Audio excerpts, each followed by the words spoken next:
We didn't discuss an intro. All right. What episode is this? This is episode 156 of Painkiller Already. Our guest is Dr. Chiz. We have FPS Kyle, Lefty, and me, as usual. And Wings didn't make it tonight. But first, we want to talk about our sponsor. So who's going to help me talk about the sponsor? Kyle? Me? I'm down. Go ahead. Lay it out there. Okay, so this is a very important sponsor. I like these guys. So it's gamingfan.com. They have a very nice URL, very nice branding. And so basically it's just it's a site that circles around video games, and they've got a forum there, and they're doing a giveaway that kind of has something to do with the forum. So if you they want you to post 100 posts. Non-spam posts. After making not spam posts. You can't just put random shit. But they want people who are active on their forum who have made an account and have at least 100 posts. And among that group, by December 23rd, they're gonna pick winners, and you're gonna win games like Call of Duty Ghosts, Battlefield 4, and Grand Theft Auto 5. Did they say how many winners there will be? It doesn't say how many winners there'll be. Maybe 3 to start with, but it looks like they're giving away the major games: COD Ghosts, Battlefield 4, Grand Theft Auto 5. All games I have played and bought. So that's the thing. And then in January, for people who continue to stay active on the site because they're not announcing the date, they're going to give away an Xbox One and a PS4 to 2 different winners. So it looks like they have a business model that rewards the people who are loyal to the site. So if you stick around, if you keep posting, if you're active on there, then you're eligible to win prizes. And that's kind of a cool thing. And you have until December 23rd to get those 100 posts. So you got more than a month.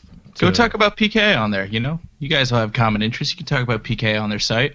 You could also talk about they're going to have a Wings support thread going, which they will try to keep heavily moderated. We all know that the YouTube comment system is still hit or miss when it comes to spam and dangerous links and all that. So if you want to talk about the boot camp or about Wings of Redemption, they're going to be talking about it there. So you can go to, again, gamingfan.com. And they're going to be trying to keep it all constructive and nice. So if you want to talk about Wings and the boot camp and PKA stuff, go check that out. Yeah. They're going to moderate it so that all the haters are not there.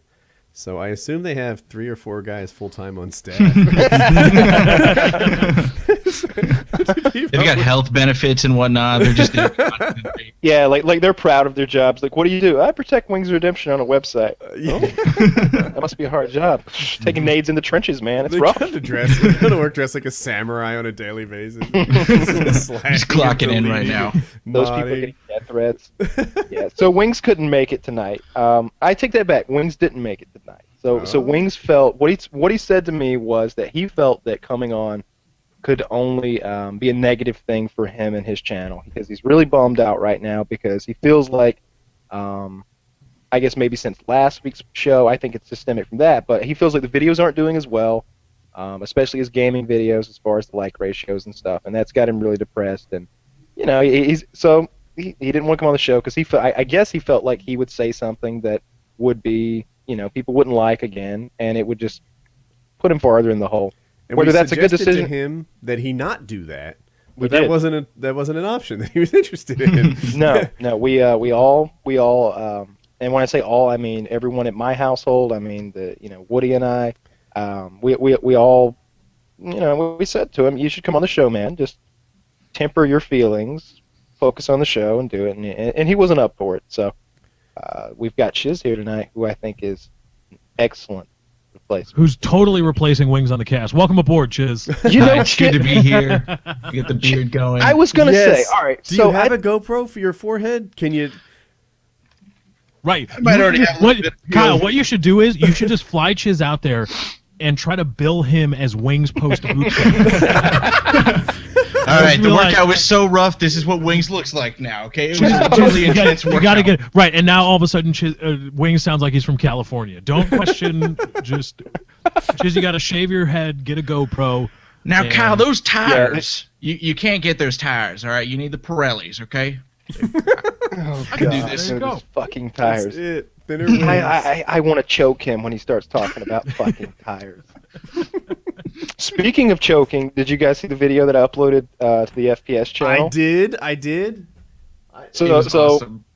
So all of you PKA people out there, as you know, and as I said in the video, we're always talking about what would happen if somebody was in a chokehold or MMA stuff.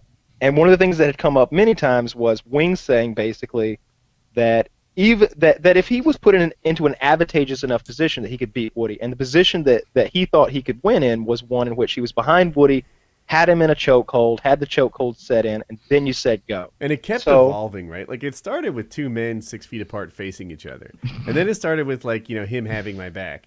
Then it went to like him having my back with his elbow under my throat, sunken choke. Mm-hmm. And it kept building until finally he agreed. Yeah, if you give me all those advantages, I think I can do it. And while I did not have Woody at hand, I did have Jeremy. And I think Jeremy's a pretty decent replacement. They're similar height. Jeremy's more heavy set than Woody is. He's stronger. But Woody has some advantages that Jeremy doesn't have as well.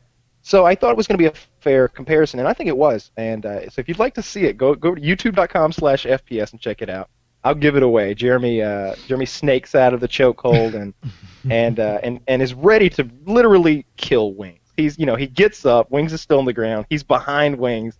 And he kind of pats Wings on the back as kind of a way of saying, "Gotcha." And Wings hops up. He's like, "I was about to hop up and kick him in the nuts." You see his face? Yeah, Wings like, "I beat him." See how red his face is? Jeremy's mouth isn't even open. He's breathing through his nose. And he's just like, "Huh?" I wasn't aware that I just lost a fight. I'm totally uninformed. Should we talk about Jeremy for a moment? I'm not sure what I'm cleared to say.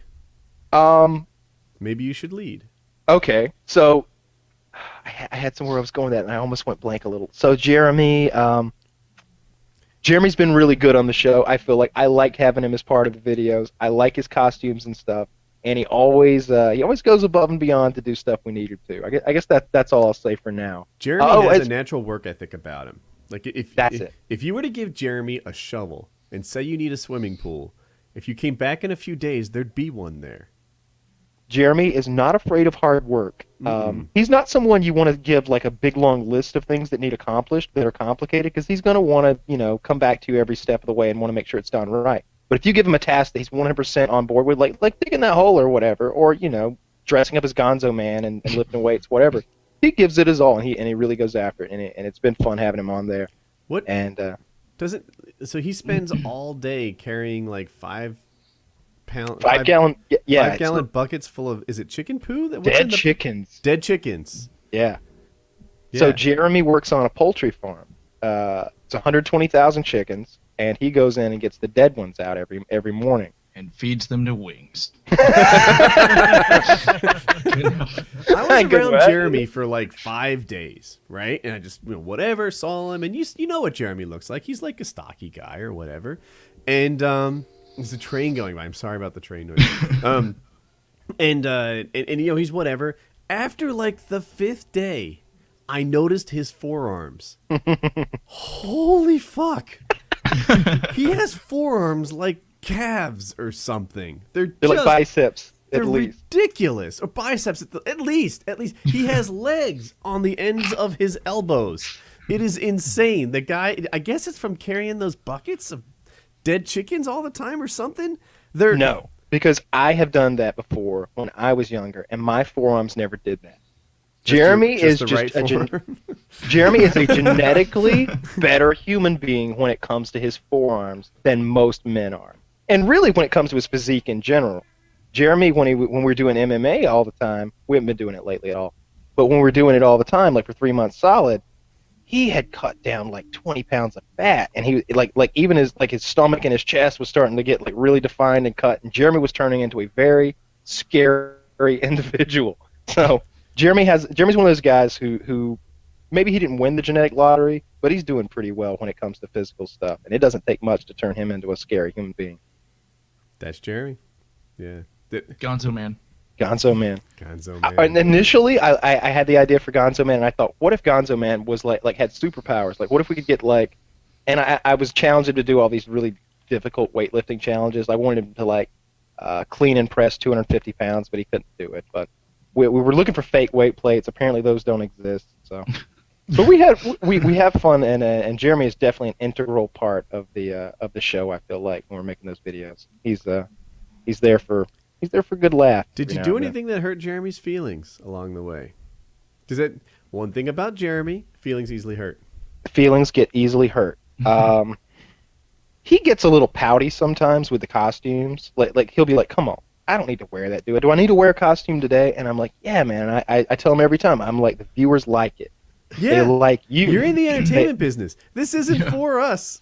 You know? Yeah. And that, I've said that too. I was like, think about it, Jeremy. I was like, I'm not asking you to dress up silly so we can all laugh at you here at my house. Well, we're gonna do that. Don't get me wrong. That's part of it. The main goal here is for it to be on the internet. And at one point he didn't want to wear a costume. I was like, well, fuck it, I'll wear it then. I'll be gone. He's like, no, I'll do it. And I was like, all right then, put the fucking costume on. And stop complaining. You don't have to edit. You don't have to film. You don't have to do any of this stuff. You do your part, I'll do mine, and maybe Wings do his, and we'll all get this done. You get adjusted to your life, and you can forget that you're lucky sometimes, right? Like, I don't want to wear a costume. Can't I just do this? Really? Because you normally carry around buckets full of dead chickens. Yeah, Wear the exactly, cape your big right? complaint? Because this is a good way to make money.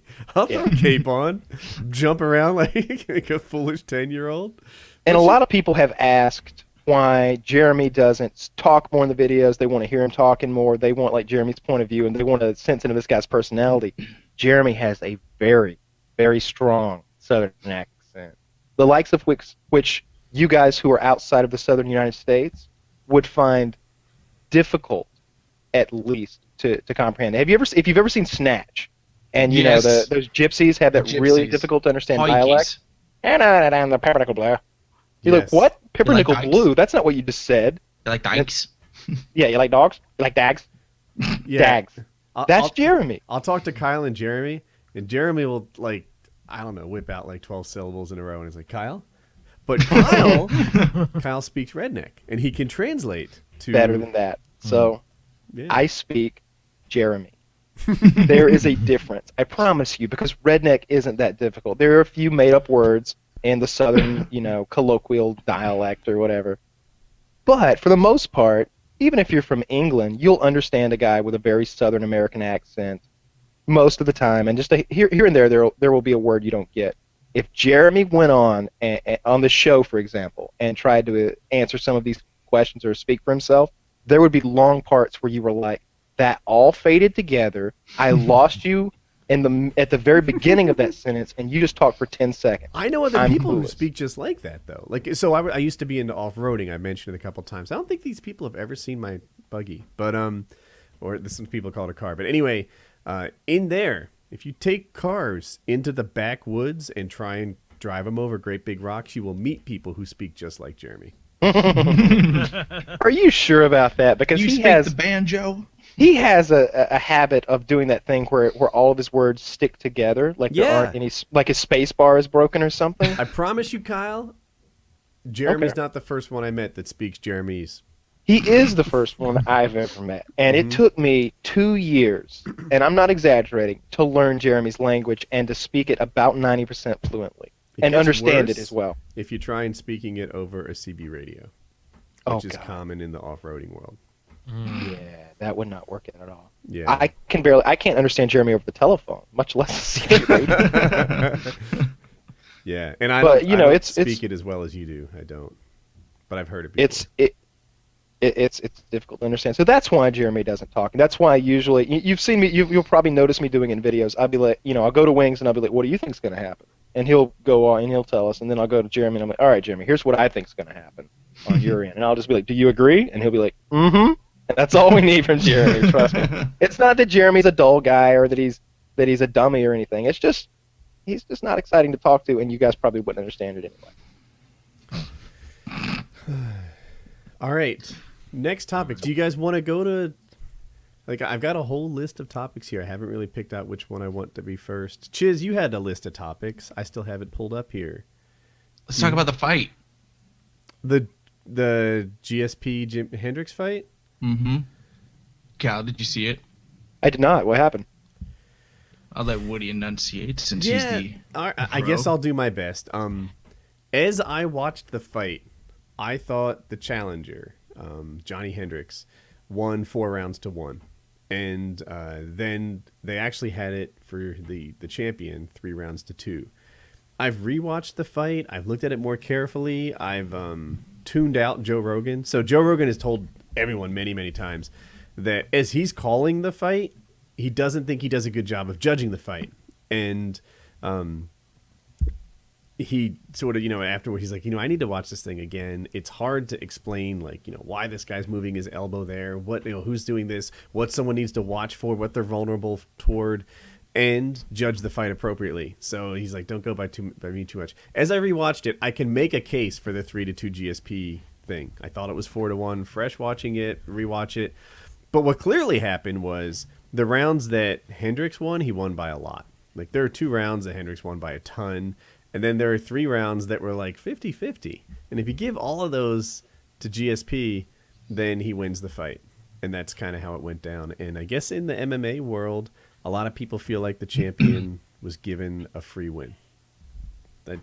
You on target with that? That's pretty much it, yeah. You had it scored 4-1 when we were talking. I had it 3-2. Mm-hmm. I didn't agree with the decisions they made on the scoring for some of those, obviously. And it was just... And then I got really upset because GSP unofficially announced his retirement right after his win. He did that all wrong. So right? It's funny. Like, while I'm not as famous as GSP at all, right? Especially if you're Canadian, he's like a really, really big name. I do feel like I get tested on a publicly relations stage all the time. And GSP totally messed it up. He got up there. He's like, I'm not retiring, but I'm taking some time off. I'm not sure where I'm headed next. I need a vacation. My head's all screwy. And it's like, dude, MMA fighters fight once a year all the time, especially champions. He could have easily taken 9 months off and not said a word, right? He could have taken 12 months off and said, all right, my next fight, it's going to be this. The kind of vacation that he needs is hardly unusual for an MMA fighter at all. He should have just shut up and went to the beach. Right. Yeah. Messed it up. He was hurt for a while, for a couple of years, or last year or something, wasn't he? So the UFC feels like they treated him so well that he kind of owes them. He had an ACL injury. He busted his knee, and then I think he re-injured it during the healing for it. I'm a little foggy on this one. I think that was him.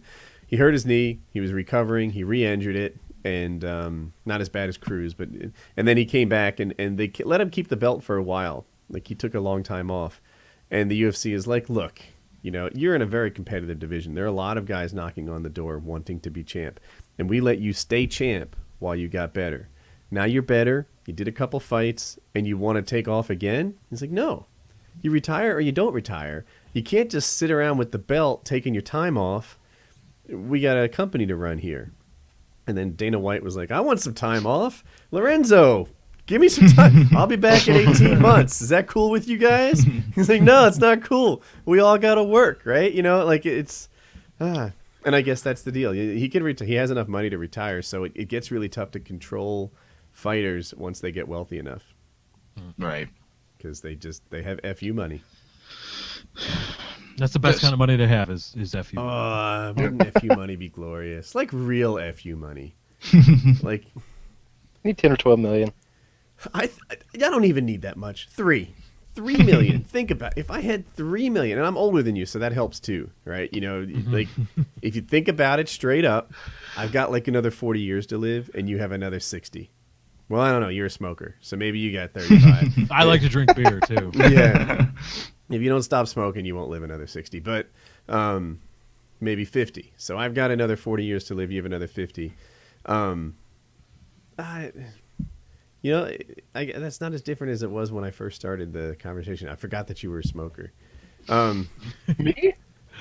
I've cut almost completely. Well, he's put Kyle and Chiz in the grave already. You guys are basically dead, so fuck off. Meanwhile, Chiz and I just have had this conversation where I was trying to convert I knocked Chiz 10 years off. Of mine? Who doesn't knock 10 years off for smoking? Well, I think if you're smoking frequently, you can reverse it. Right now, I'm smoking about 1 to 2 cigarettes a day, and they're in the morning, like I said, when I have my coffee. But for the most part, I have completely replaced cigarettes with an e-cigarette, vaporizer pen type thing that's rechargeable, and you just pour the nicotine in. And it's, as far as I know and as far as I've read, there are no negative side effects from that or anything. So I think I'm much healthier now than I was, and I can run much farther. We're hiking tomorrow. I'm taking Wings of Redemption up to the top of a mountain. So we'll see. We'll see if I've still got any cardio. I think Jeremy should carry you for the hike, and we can compare the Wings endurance versus Oh Jeremy's. my God. Well, I don't think Jeremy. I almost just don't want to do that to Jeremy. It's 3 miles up a mountain. You're doing it to Wings? Right, but if Wings gets hurt on the hike, there need to be 2 other able-bodied people there to help. How much does Jeremy weigh? About 200. 200. So Wings got him by 218, roughly, right? 213 now. 210. Yeah. Progress. And you weigh less than 210. Jeremy has it easier than Wings. Yeah, but The when you numbers add add both, up. Softy. when you add both my clothing and Jeremy's clothing, the numbers get very close. Like And 10, shoes 10 or and 12. belts. What and we stuff. need Yeah. is an oversized What are baby you wearing? Bjorn. Iron layered clothes? What are Picture Kyle in an oversized baby Bjorn getting carried around by Jeremy. That's good video right there. Go buy a suit of chainmail and put it on Jeremy or yourself. He Kyle needs and one of Jeremy are those. just waddling like this. What is the little hat that only babies wear, like a bonnet kind of thing? A bonnet. Yes. Yes. Kyle can. That throw should be for Wings, though. Wings is the one that needs a bonnet. Wings won't be in the baby Bjorn. Just throw He it gets to out the there. top of the hike, and there's a bottle waiting for him filled with warm milk. And Like liquor. if I were actually producing a TV show, then like after last week's performance in the podcast, I'd have Wings show up in the next video dressed up as a giant baby, like with a little rattler and the diaper diaper. and no top, the whole thing, like the frilly bonnet, the whole bit. Hey, if you That did will the never diaper, happen. you wouldn't have to worry about the door being closed issue if you gave him the diaper. That won't Exactly. He'd Because Wings wouldn't show up for that episode. No, he wouldn't. I wouldn't blame him either. Yeah. Do you guys remember a while back when those a couple of black teens beat up that World War II veteran, beat him to death? Mm-hmm. No. Well, apparently, Lefty's organization has really stepped up big. The Aryan Brotherhood has put a $10,000 bounty on the heads of these individuals. So I should have I'm seen not that sure. one coming. that seems pretty extreme. That's I a didn't real know you had story. that though. kind The of Aryan cash. Brotherhood. We crowdsourced it. That's an Indiegogo Indiegogo. did. That's an Indiegogo. Did he say he Yeah, That and for some 10,000 reason it's under review. I don't know why. Bullshit, That Indiegogo. 10,000 is actually the Wings of Redemption boot camp donation. Lefty siphoned that off somehow, and I honestly he's put thought that on he the heads said of the- we crowdsourced it. Like Oh, that- KRAUT. We crowdsourced it. We have our own methods. Wow, that would be next level like joke. Well, see, That they would be got good. some You're new giving too much credit with manufacturers that. for their white sheet, so with the money they saved on manufacturing costs, they can afford to do this kind of a campaign. You guys know how they do those Hitler downfall parodies? Yes, yes. Have you seen the most recent one where Lefty is Hitler and he's talking about Wings? Yes, I saw it. I That one saw was- it. It that was one pretty was well really done. good. It was really well Epic. done. They got a lot of inside jokes in there, and that made it really, Mr. really Ox, good. Mr. 643. Yes, That was good. And Hitler's like, would anyone who hasn't been overweight please leave the room? Really, really well done. Yeah, that was Video. That was good. But yeah, they placed a $10,000 bounty on those guys, and now they're in protective custody, awaiting trial. And what was it? Black guys killed a World War II veteran? Yeah, Yeah, they're two beating- 16-year-old kids, and in Spokane, Washington, and there's differing accounts as to why. Again, this is all alleged innocent until proven guilty. They say they thought it was like a drug deal gone wrong, but other people are alleging that I think it was like some kind of gang initiation or something like that, and they just beat the shit out of this war Yeah, veteran. what kind of And he drug li- deal involves a World War II veteran? They can't be under Right. 80, right? Yeah, I they're know- old as fuck. World War II is in, that's the 40s we're talking about here. You're seriously running out of people who were alive during World War II. It's just me and like a couple of guys.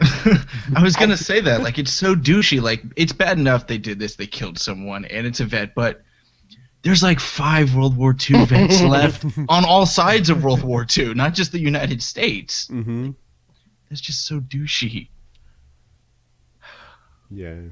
So It's- in protective custody, and now they're awaiting trial. And Yeah, we'll see what happens there. That's such a shitty thing to do. It reminded me of what's that British movie with Michael Caine, where like it's something similar. It's like him and his old war veteran buddy are like living in a shitty neighborhood, and like the thugs like murder his friend, and then he goes on like a sort of a vigilante spree. Michael Caine does. Wait, this sounds like a Death Wish movie. Right? Yeah, it's like British Death Wish. Yeah. So you've got shitty neighborhood, close friend murdered, and then vigilante spree. Totally, it's the British version of Death Wish, and I think it's a better done version too. I like it better. Like Michael Caine's strong. Like he's a great actor, so it's a good movie. Can't think of the damn name. Somebody will know. The comments will be full of it. Subreddit. You can talk about it over at gamingfan.com. You can. Gaming-fan.com. You can also get some awards by donating to the site. Posting a certain amount of posts in a certain section of the forums. Awards range from Diamonds Awards for donating to a Call of Duty Elite Award or Minecraft Award for posting quite a lot in those sections. This gamingfan.com sounds like quite the site. So I've heard. Maybe they'd enjoy some WoodyCraft.net talk over there. What is WoodyCraft.net? It's I don't know. It's the number one Minecraft server on the planet. Perhaps Multiverse. Multiverse, right. In the multiverse. Yes, because we've checked out Pluto and the Milky Way and many universes, and we haven't found a better Minecraft server. So that's fortunate. Wait, Pluto and the Milky Way, I don't think are different. They're just... No, I was... Oh! You said they were ordered. We've checked Pluto. out Pluto, and then different galaxies, and then different universes. I was expanding until we got to the multiverse, and that's the thing. I'm reading this article that Dr. Chiz sent me. Apparently, you can get throat cancer from oral sex. Should we bury this and not talk about it? Yes. Bury it. I mean, I've definitely heard that's how Michael Douglas got throat cancer. He said human papilloma. Yeah, that's what this is about too. Yep. Apparently, tens of so thousands what I of did people are when I getting read this this was I said, if you tell me that cigarette smoking causes cancer, I'm going to put an effort into quitting smoking. If you tell me that Burger King causes cancer, I'm going to put an effort into going to McDonald's instead. But if you tell me that oral sex has any kind of a negative side effect, I'm just not even going to click your link, Reddit. I don't think that they have properly laid out the health benefits of oral sex. Right? Bingo. It prevents prostate cancer. That's a critical thing. Complexion. It's good for your complexion. It's How do you think I stay looking so young? Let's get that shit going on. You're welcome. The service that Kyle provides. That's why Wings isn't here on the show. He's donating to the Woody Fund. Oh God. He's playing some PS4 and just every once in a while he's cranking one out. It's an important dietary supplement. It's good for you. Yeah, it makes you strong. It makes you young. There are lots of good things. And this thing about causing cancer is probably bullshit. And you don't get pregnant. And quite frankly, I don't care if it does cause cancer. And what percentage? 10%? 20%? I doubt it. Right. Live your life. Roll the dice. Take a chance. You're gonna have more fun taking that chance. Yeah, absolutely. Absolutely. Yes, this is bullshit propaganda by nature.com. It's not even a legit. Fuck you, nature.com. Yeah. And fuck you, nature, while we're at it too. You know, Cover everybody. Yes. Yeah. GameFan.com is pro blowjobs. I read an ad on. I read an article on GameFan.com that said that blowjobs made you much healthier. Mm-hmm. The last thing we need to do is give women an excuse not to suck our dicks. Okay? Yep. Absolutely. We give them enough of those on our own. Just stop it. You guys all saw me eating my strawberries before the show, right? Huh? Mm-hmm. You know what I'm saying here? Woody's wife delivered him a wonderful plate of what looked like homemade strawberry shortcake shortly prior to the show. It looked awesome. She put it in front. She knew it looked awesome. She was like, "Look at this guy." Put it in front of the camera. I was like, "Shit!" I'm over here with my coconut chips and my Arizona tea. This guy's got a strawberry shortcake. Coconut chips and Arizona tea. All you need is a hoodie. You're done. Oh God. I could probably, if I had some Skittles, I could probably make an interesting homemade drug too. Did you see George Zimmerman got arrested again? Yep. For what this time? I couldn't make it. Threatening aggravated assault. Aggravated assault with a weapon on his live-in girlfriend. He was living at a girl's place. Apparently they had a fight. She told him to leave. And as he was packing his guns, multiple guns, which apparently included... I don't have a thing with multiple guns. You're like, as he was packing his guns. But no. He's George Zimmerman. He's fucking George Zimmerman. Stop. He should have toned it down as George Zimmerman. If I were George Zimmerman, I wouldn't have quite so many guns as I have. Zimmerman gets death threats all the time. If I was George Zimmerman, I'd wear a fucking bandolier vest. I'd have grenades ready to toss. I'd be loaded. Like, what? You're giving me death threats? This is my address. Come get some.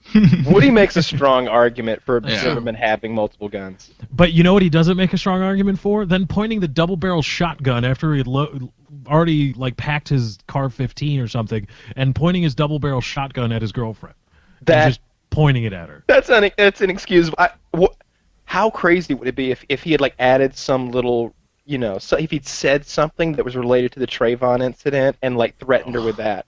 Oh my God! And she would have repeated it if he had. I'm sure he did. I'll do this, right? You and I both know that I do this. I got away with it. What if you want to be on CNN, bitch?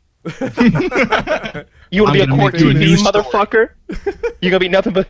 They're gonna have a big blown up picture of you. That's all that's gonna be left. I'll just scatter. Like if he said something like that, I'll get off again. No, it could be even more subtle. Like, don't make me stand my ground. I'll do it.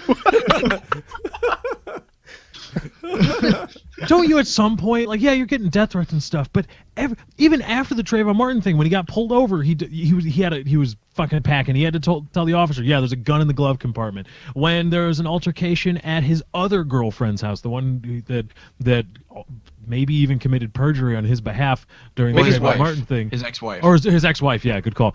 He was carrying that open carry thing in his holster. You're not a gun guy, right? To me, like, I hear he had a gun on him, and I'm really not a lot. Like, I don't get much more interest. Like, he had his wallet right on him. He had his wallet. He had a cell phone. Yeah, exactly. He had keys, and he had his gun. And I'm like, that's his kit. That's his daily man kit that he picks up off the dresser. Yeah, but that daily man kit also got him on trial for murder.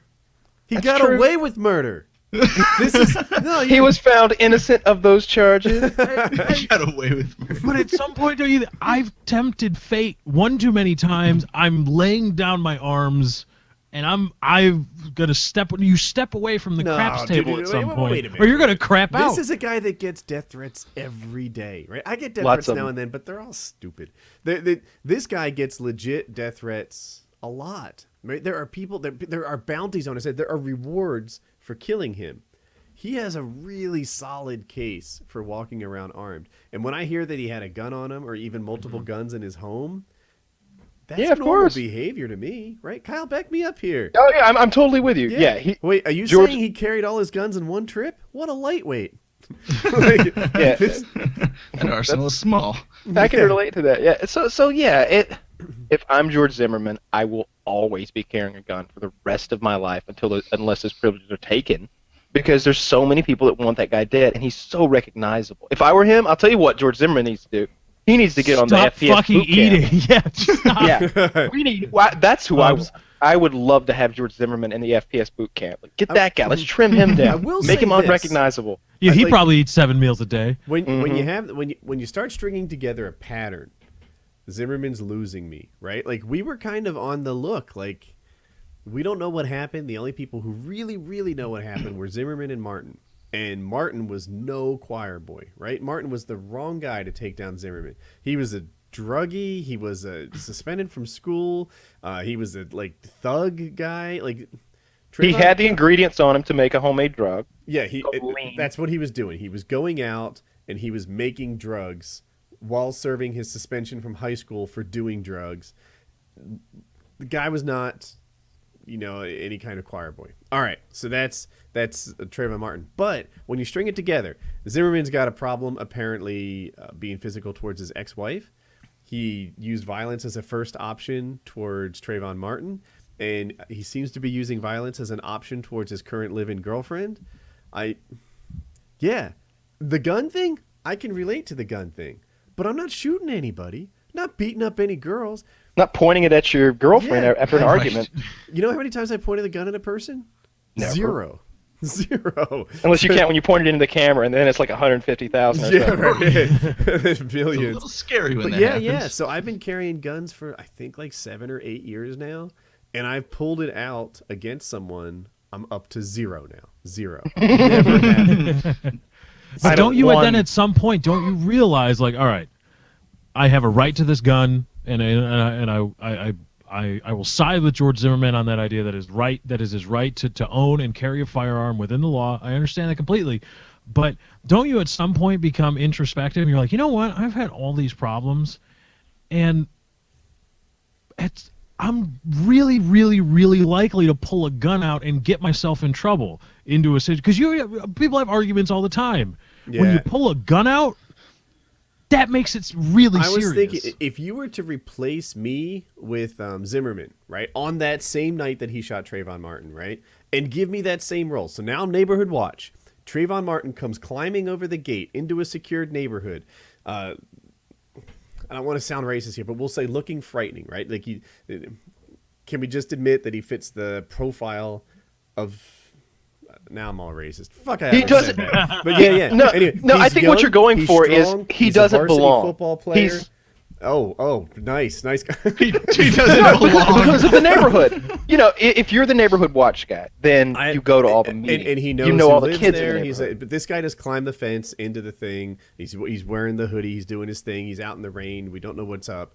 And he goes to confront him. So far, this is normal behavior, right? He sees a guy who's not supposed to be there. He's checking him out, etc. Turns out he was supposed to be there. His uncle lived there. He didn't normally live there, but you can see why the neighborhood watch guy didn't know him. So then he talks to him. If you were to put me in Zimmerman's spot right there, nobody gets shot. Yep. Right? At some point, you know, like, hey man, you know, what you doing here? I'm out getting Skittles. I'm going to my uncle's. Even if he comes back and says, I'm doing whatever the fuck I want to do here. Right. Bitch, I'm about to get high. Right? Even if he says, look, I'm doing whatever the F I want to do here. I might be like, all right, well, look, I'm neighborhood watch. You know, it's part of my role around here to just talk to people and make sure everyone's cool. I bet I could have taken him to a place where he says, I'm on my way back home. You know, you Right. watch whatever. My uncle lives there. Get off my case. And I'd be like, all right. Because I'm not trying to win an argument in this thing. I'm just trying to keep the neighborhood safe. Like, in these interactions, you're never supposed to be trying to win arguments. Who gives a fuck about winning arguments? Just, you know, solve a problem and move on.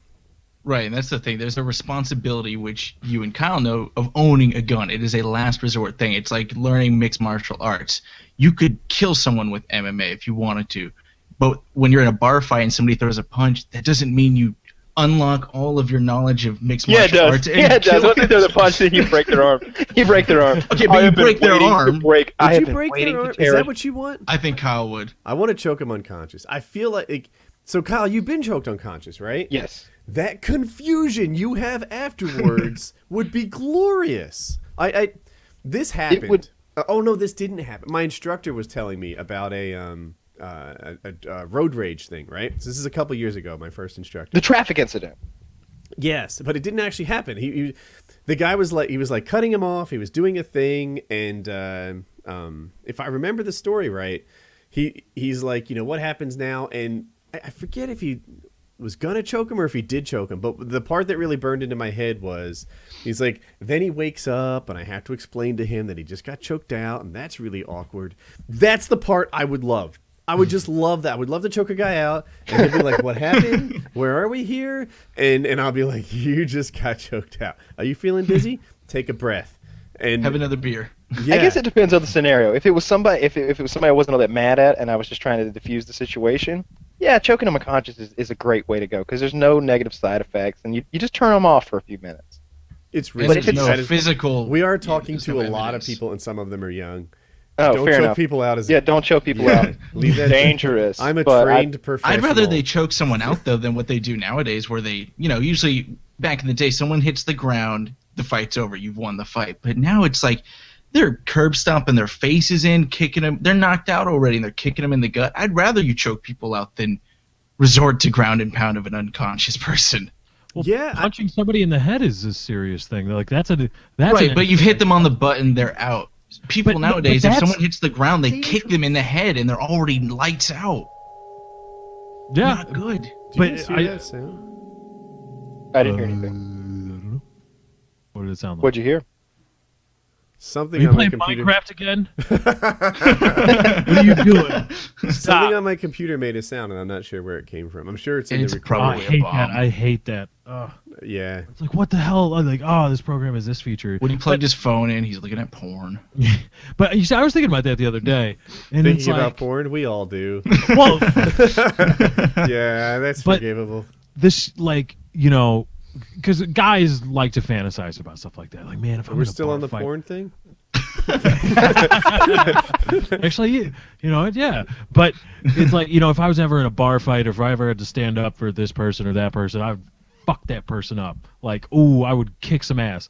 But then, like, if you think about it, you know, I saw a post on Reddit for somebody that, like, the question was, have you ever been to prison and what for? And the top comment at the time was a guy like, yeah, I went to prison for murder or manslaughter, and I did 8 years or something like that. And, you know, here's the things about prison. And somebody asked him, like, why did you go to prison? And he was like, it was a bar fight gone wrong.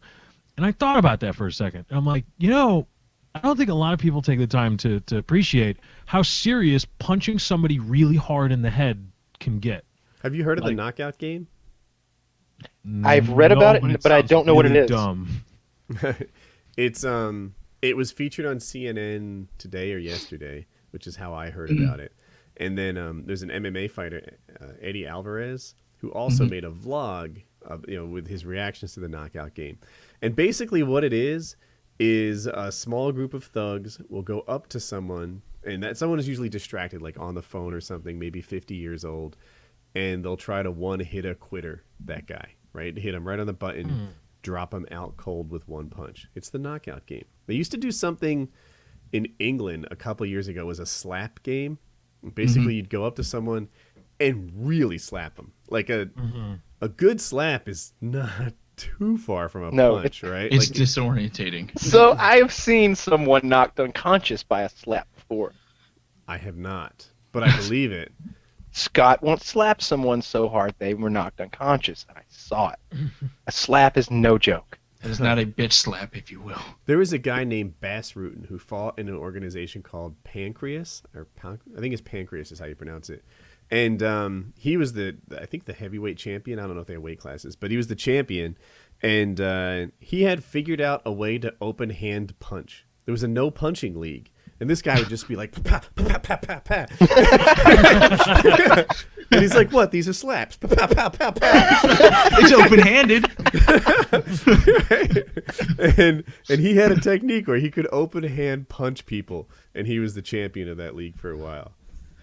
I Anyway. see, there are places where they teach that as what to do. They're like, you never want to hit anybody with your fist, you're going to break bones. A lot of people teach the open palm, striking technique. That makes sense. I'm gonna go back and watch some of his fights now. So, Woody, how did you hear about this knockout game? What, did somebody get killed or something? I think they arrested like 15 kids in Jersey. So it's happening. It's happening. Like, it happened in Jersey. It happened in Philly. It happened, I want to say, in Detroit. That goes without saying, right? Of course. These are also right. These are That's just a all these typical cities day that in you just Detroit. Come listed, on, let's kind be of like, real here. yeah, right. That's Jersey where and it goes. Philly and Okay. there's a lot of You dumb just put a cute people little doing name dumb on things. it. This Got is just it. what Right. happens in those cities. Jersey, woo woo, go hometown. But yeah, so CNN featured it, and it's gotten a lot of attention lately because there was a security camera that captured it, and you could see this guy. I want to describe him. He looked like, it's not great footage, it's a security camera, but I'm going to describe him as 50 years old, maybe slightly taller than average. I think he had like a raincoat, but like a businessman's kind of like cloth raincoat, not like a rubber ducky thing. Like trench And- coat. Okay, trench coat. Yeah, that hung down past his knees, and he's like on the phone. He's just kind of walking, and these guys came up. Like, it looked like there's only one person hit. There was only one punch thrown, and the punch was great, but the guy went out so solidly. I want to go on full camera here. The guy went out so solidly. He just bam, and he went face first into, I'll call it a curb, but I don't think it was actually a curb. It was like a guardrail on the ground type thing. And I know from a lot of sports, like ice hockey in particular, a lot of times it's not the hit that's the worst part. It's if their like helmet comes off and they hit head on ice. And that's what this guy, it looked like it was head on concrete that was as bad as the punch was in the first place. And this is the thing, the knockout game. And this MMA fighter came online, and he said what I was thinking. Like, perhaps you have an interest in fighting. I'm down with that. Like, I think I'm more pro-violence than most guys are, right? I like it. I like violence. You think violence has never solved problems? You probably never tried it. It solves shit, dude. Violence gets shit done.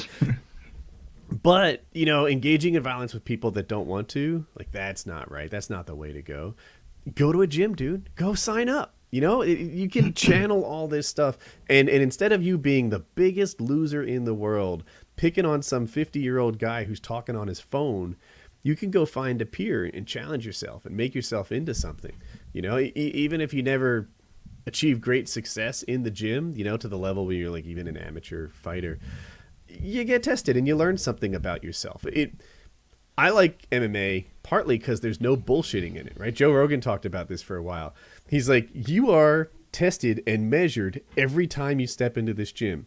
You know exactly where you stand. There's no lying about it. It's put up. You're better than this guy. You're worse than that guy. You fit in here. You match up well against him, not against that guy.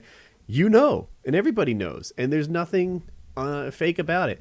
These guys measuring themselves against some guy who's not even looking, that's bullshit. You're not tough. You're not good. When you said the knockout game, this is just assault, and you're just being dickheads. So when you said game, I pictured this scenario where two friends, because it's a game, lock forearms, like grip around them, and then wail on each other one at a time until someone gets knocked out first. I was Which, imagining. if you want to do that, I in favor you people. Right, good. Thin out the gene pool, please. Yeah. Detach somebody's spinal cord from their brain so that you cannot reproduce anymore. That's good if you want to knock each other out. Yeah, you know what? Don't go out and attempt murder. Kick each other in the balls game sounds like a better version of that. Absolutely. How about go hook up your testicles to the high-powered electrical lines outside your house? How about that? If if the kick each other in the balls game sounds appealing to you, then it should be appealing to you. Yeah, We sign off. And you can play it by Steel yourself. toe Just get an boots. 8-pound sledgehammer and just Yeah, you can play solitaire. Play solitaire. right there. You go. Single player campaign. Wait, solitaire? Do you mean roulette? Like Russian roulette? How does solitaire? No, play solitaire. You play by yourself. Oh, okay. I see. Just sit in a corner with a small hammer. Yeah, get like no, a 8-pound medicine sledge. ball 8-pound and sledge. drop it. 8-pound sledge. That's all you need. The beauty of the you can lift 8-pound it up. sledge hit yourself in the balls is, once you commit, you're committed. Oh, Right? Yeah. Jeremy could probably stop it with his huge ass forearm. if midway down he was like, I don't want to do this, he's like, got it. Turn it back. But if you're smart, if you're like, I want to hit myself in the balls with an 8-pound sledgehammer, you're probably not strong enough in the first place. That momentum to is stop kicked it. up. You're hitting yourself in the So balls. GamingFan.com has reputation points. Would this hurt or help your reputation on GamingFan.com? I think it would help if you posted a video of you hitting yourself in the balls with a sledgehammer. I People would think like they the may shit have out a of it. special badge for that. Maybe they If they don't, they It's do called now. the Nutcracker. Oh, yeah. They're going to want a refund. This is It's a seasonal. Okay, we're already talking about it. Hey, it is a services game. have been rendered. Service is ready. We say what we want now. It's our show. But seriously though, it's gaming-fan.com. Am I correct? No, I don't think you are. No. Oh, okay. I thought It's this was just Lucky. Gaming Is it? Fan. Okay, yeah, Whoa, gaming-fan.com. stop putting things in my... That was Chiz, by the way. I Okay, remember it was when you Chiz. said it. I I'm didn't want to sorry. correct I you. saw Sorry. Gaming Yeah. Dash somewhere. Yeah. It's I hard know for me to how keep up. So read, God damn it! I make Woody my main screen because he leads things most of the time, and I want to see if he's coming up with a new topic or what's going on, or if I need one. So you two are both over there in your little tiny bitty screens, and I get confused sometimes. You don't want to said see my what. glorious new haircut, right? All right, so now Lefty is on the main screen. Dear God, that is fun. That is He's nice Superman. right there. Mm-hmm. I told Lefty like after the show, I guess it was last week or the week before, that maybe 3 weeks ago he had the Mercadurka do. Like he had the Superman curls up there, and I had forgotten to call him out on it. But what he's got rocking right now is ideal. That's nice. People don't know Lefty was on the Lost episode. Not Lefty. Dr. Chiz was on the Lost episode. Like to us, we just had him on as a guest recently, and he did really well. It was a great episode. You'll never see it. Sorry. Stop. You'll never Yeah. see it. We had Woody and I were sitting. You know what I really wanted out of that episode? Are you going undercover? That was a thing. That The was Wings of Redemption lightning I know what you're round. gonna say. Yes. It was Kyle's lightning round. It was the PKA thing, the subreddit. Oh. We Go had ahead. this idea. It came out in that show in the lost episode. You know how when you mouse over the Reddit alien, it says "fuck Kyle." I wanted it to be if you mouse over me, that it says like Netflix.com/Woody, stuff coupon code Woody, and like all this shit, WoodyCraft.net, just like blaying out my stuff. And it was worked into the show real natural. Like it wasn't even worked into the show; it spontaneously came up. And when that was like the big, I was like, nah, now that's not gonna happen. That sucks. Now maybe it will. I really like that idea of you going in to try to get. We got to figure out a way to do it for something else, not just Call of Duty. Of you going in, Woody, dressed up like business casual, and pretending to be a regional manager or hire of some big box store, and just try to get things for free, or try to like get into the back room. Like that could be the thing. Like get a meeting with the manager or something. Remember. I could just dress like a Best Buy employee, carry a clipboard, and see how far that gets me. You call the day before, you get the manager's name, and you're like, you just walk through, and you're like, no, Shailene said it was cool, and walk on through to the back room. And we get you the spy camera, the spy glasses. That's all you need. You could wear a Best Buy pin or something, and we could Pocket protector all bedazzled out. It's my get Titanfall plan. That's how you want to get it early. Yeah. Remember, our actual idea was that Woody actually get a job at Best Get hired. Oh yeah, because he's got a great resume. Yeah, I got a resume that would kick ass at Best Buy. Yeah, so he could totally get on the Geek Squad, or maybe be a manager or something, and have access to everything. Get on Geek Squad, you can see all the weird porn people download. Like, what you been looking at, bro? That's why your computer's so messed up. Like I'm really not even curious as to what kind of porn people are looking at on their PCs. Yeah. Were you gonna shock me? Yeah, no. Have you not seen the show? I once saw a snake give oral sex to a man. Yeah, totally. Yeah, you're not gonna shock me with this Yeah. stuff. I've seen midgets have sex with other midgets. I didn't know that you could have sex with a chicken until Painkiller Already. And then when I processed the diameter of an egg, it all kind of made sense. You think your porn's gonna shock me? Mm-hmm. No. Get on my level. All right, but then we get the video. Like, guys, I'm gonna have to shut down WoodyCraft and my YouTube channel. I made district manager today, and I'm getting moved up to corporate, so I'm gonna be making a lot of been writing decisions YouTube here. is- week. I YouTube really is got to gonna- do this paperwork. YouTube's only on the weekends now. Right. I can't, live streams once. Gonna be once ripping in a while. tickets. Oh God. His vlogs are gonna be great. Yeah, I did inventory today. It was pretty good. Organized everything. You know It's what? just him walking around the back. Woody's still got his monopod with his Samsung on it. But he's walking around instead of his neighborhood. He's in the back room at Best Buy, just walking around. Hey guys, like what's going on? I want to talk about this. I'm on my break. I'm on my lunch Dude, today. how awesome would it be just to show up as a Best Buy employee and walk around the back room doing a vlog? That would be great. I think this has to happen. Give Jackie bail money. Give Jackie a couple G's in cash, just in case, and go do it during a weekday. So if you have an attorney, you can call him when you get arrested. Don't do it on the weekend. Could you get arrested for that? Is that trespassing? I'm sure I'm sure at some point they'd find any way to arrest I mean, him if they really he's wanted not to. taking anything. You just gotta get out of there as soon as the gag's up.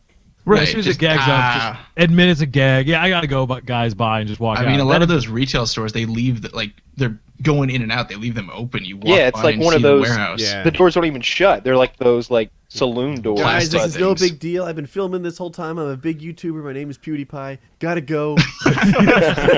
Don't worry, I pimped out your location. You're gonna have a lot of customers. Just that you should know. I'm out You of walk here. away. They're like, "Who the hell was that?" I don't know. It's some guy named PewDiePie. I don't know. Sales go up by Just 15%. vlogging in the back room, jerking off on the copies of Titanfall. I don't know what his problem was. You see, that would probably get you arrested. Yeah, that would totally. And get you also when arrested. you're caught trying to pilfer copies of Titanfall, like, hey, where are the Titanfall copies? Do you at, think guys? Titanfall's gonna be? that would be funny. Like, Oh, go on. I'm sorry. I was gonna say, next time we're trying to get a game out of an employee, like our last resort, like after we've exhausted everything, we'll be like, all right, look, could I come down there and maybe just look at them and have a few moments alone with myself? I would just, to be honest with you, I'm not gonna mince words. I'd like to touch myself and look at Call of Duty. Could we do that? I just want to read That'd the be a good manual real slow. Turn Could the you read the lights down Could you be low. there so you could read the manual to me? Oh, while I service myself with my. that would be another That's thing. Like when if they they hang had a up. copy, you could be like, could you go get the copy and maybe read the back of the box? And if they did it, be like pretend like you're master. Oh yeah. Yes. How many players online at once? 32. Oh God. Wait, no, you're not talking about a Call of Duty game. No, at that no, we're point. not. 18. That was Simultaneous. Battlefield. I thought we got ground war. Lol, native 720p still. Lol, lol, lol, lol, lol. Oh, you're How a is that PC even a thing? elitist. Yeah, you know. Deal with it. Dude, my Xbox I came did, in. Do you guys want to um, see it? Yes, do it. Let's Yeah, see yeah. it. Hold on. I bet you guys Throw have it, throw it out of the closet at the at the camera. Like, here's this piece I of have an shit. There it Xbox is. and a PS4. You guys are going to love this. I love this. Oh. Neither Look at that have been enormous opened. box the Xbox comes in. Everyone knows which one is which, right? I bet Yeah. you don't. Which one do you think is which? The bigger. I think the little one is a PlayStation. Yeah. You're wrong. Really? Yeah. What the fuck is? But listen to this. The Xbox was shipped so shitty. Well, that's not helping your cause. It's like Ace Ventura at the opening of the movies. Yeah, it's all loose in there. I wonder if it's busted.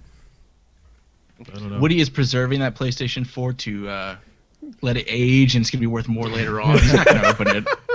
Just something he's gonna put on a shelf. Wait, I want to know what happened to that that unboxing video idea that Kyle hit you with, Mister. Oh, I'm gonna actually do this video idea because I don't know. Wings. What I said was I felt obligated to actually follow through on the idea Yeah. because it was a good one. And I mentioned it to my wife, and she's like, no, they will hate you for it. There are people who really, really prize these. They would love to be in the position you're in, and you would look like someone who doesn't appreciate what they have. And I was like, oh, voice of reason. Nobody likes you. So so that's why the video hasn't happened. My wife is like, Damn. it's a terrible idea. They'll go nuts. I was going to do, I mentioned this before. What if, everyone's doing these unboxing videos and then the comparisons. What if I did a box comparison video? Just like compare Xbox the has points fonts, stocked off already. yeah, right, because it's loose in there. I think if I were to do a box comparison video, I haven't really sorted it out. I haven't looked at the details of the box, the materials, the construction. But the PS4 might win the box video. You have to research different types of cardboard to be like, now you see, this is the 3-gauge stuff that they're using for you. It could be like And- the UPS guys, like with the tape measure. Hold on, I'm trying to go main camera. Just be like, testing it out. But those are Amazon boxes, Woody. You would be grading Amazon. You'd have to open them 1st and then compare the boxes. Well, that's not gonna happen. And if you show Amazon logoing on there, you might get a copyright But claim. they're mint Strike. right now. They haven't even seen daylight yet. No, I'll open them. I saw I was showing Kyle actually a video that compared COD Ghosts, and I think it was the two Xboxes that it compared against, old and new.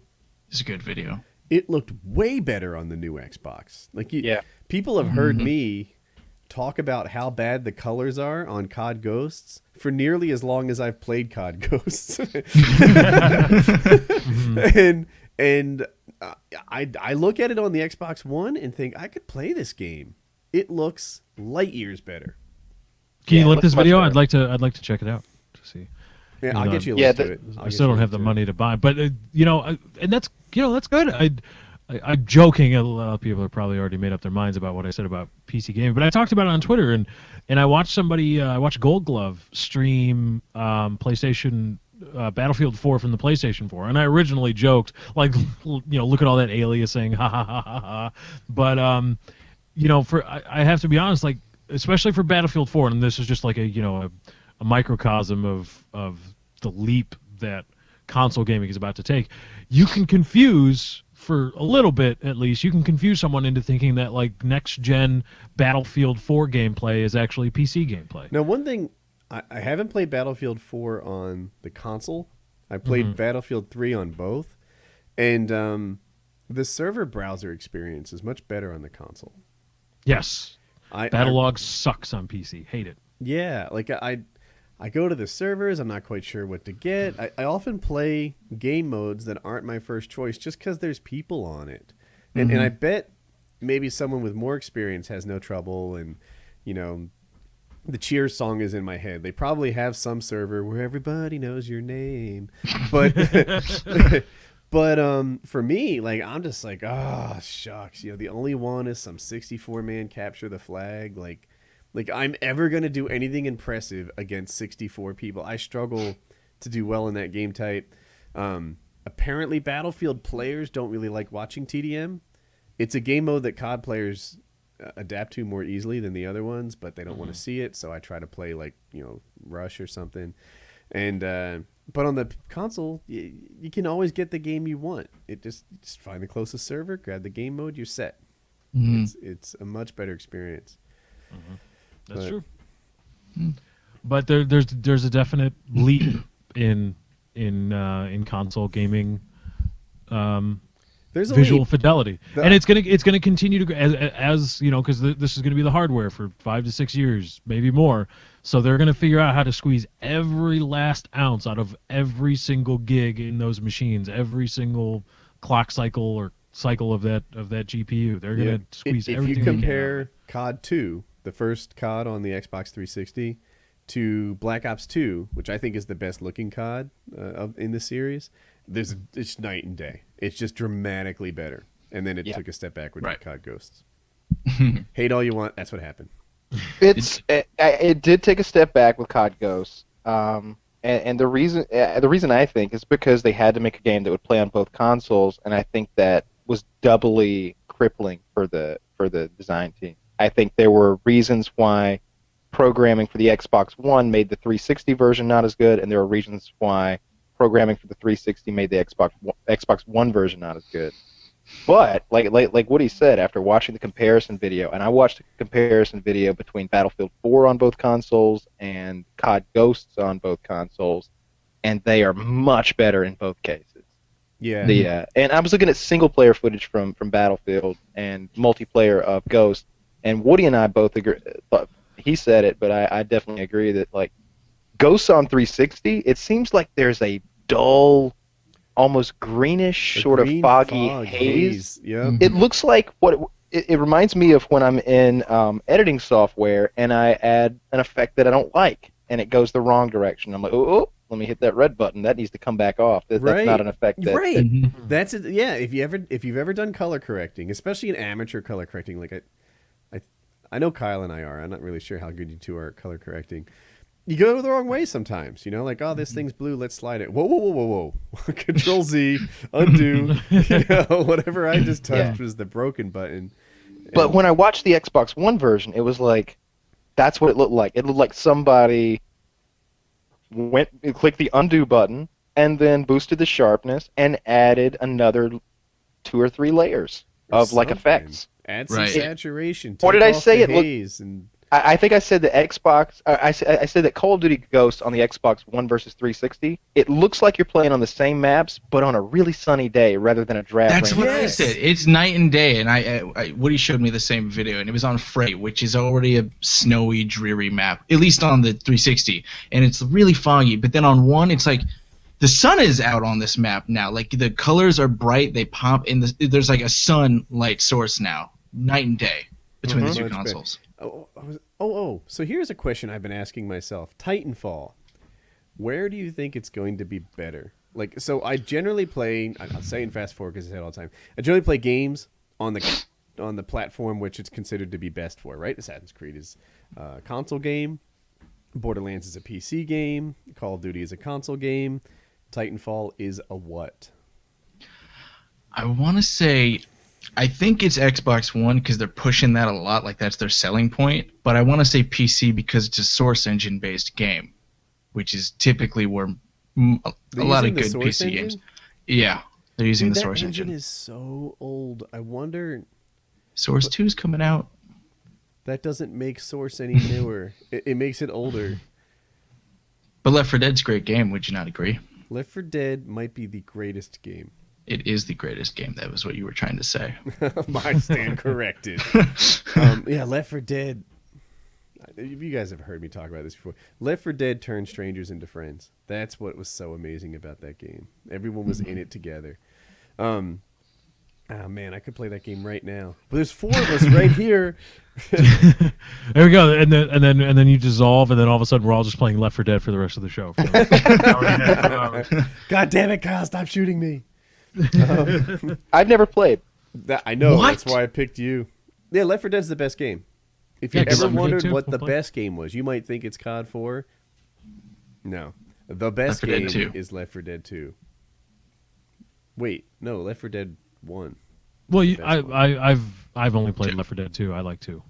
2 has more in it. Yeah, 2 has more in it. It's a little bit more polished, I think. You've only played 2. Yeah, I know. I've watched other people play Left 4 Dead 1. But here's the thing: if you play on played PC, Left 4 Dead 2. You can play 1. You can play the 1 maps if you have it on PC. If you have Left 4 Dead 2 on PC, so it's they do.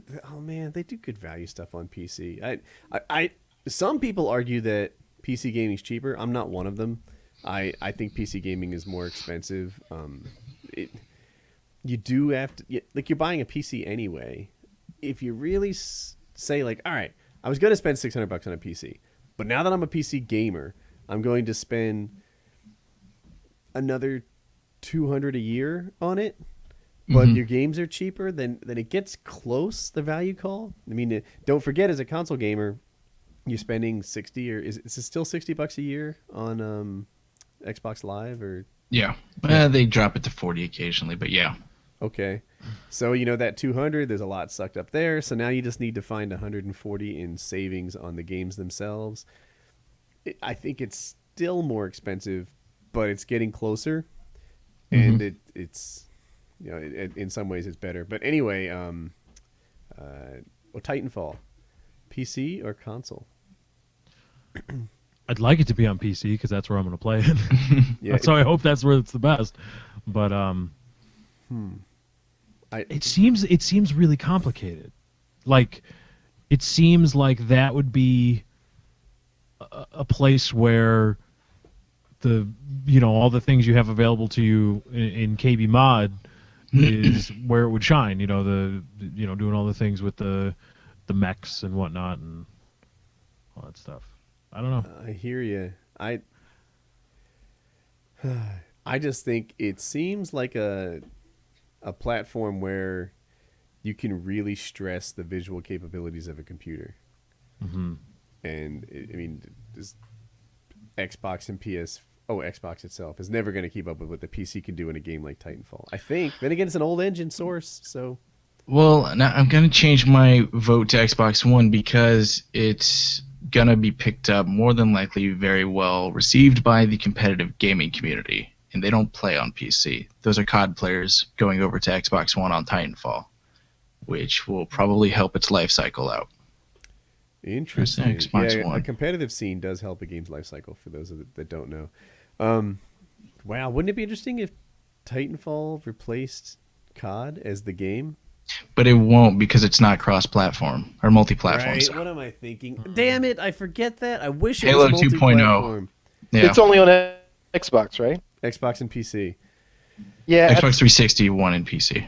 It's just gonna sound like a silly way to decide, but I think that just made my decision. So we've talked about. We're not gonna get into a whole Xbox versus PlayStation thing here, but I have been trying to decide in my own little personal life which one is more important, and I think I've played on Jordy's PlayStation 4, and the controller is better. It's still small. It's still smaller than I would like it, but it fits into my palms in a different place than previously. And I think I could be a PS4 guy, but I really want to play Titanfall because I feel a strong loyalty to the guys that made COD 4. And I just don't know if I'm an FPS PC player. I just don't think You've got SLI 580s. Oh my goodness, you're missing out.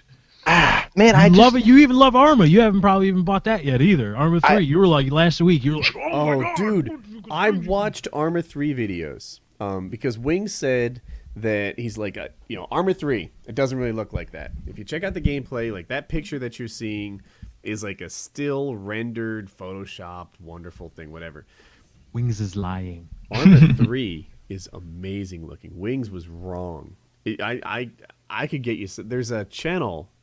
It's just devoted to like original source things, and he even plays on a 1440p monitor and like captures it in 1440p, uploads it in 1440p, and I only can do 1080p on my monitor, but I watched it. That game is incredible looking. It is really good, and he showed some like single player scenes, some clips, whatever, and then he shows real multiplayer action.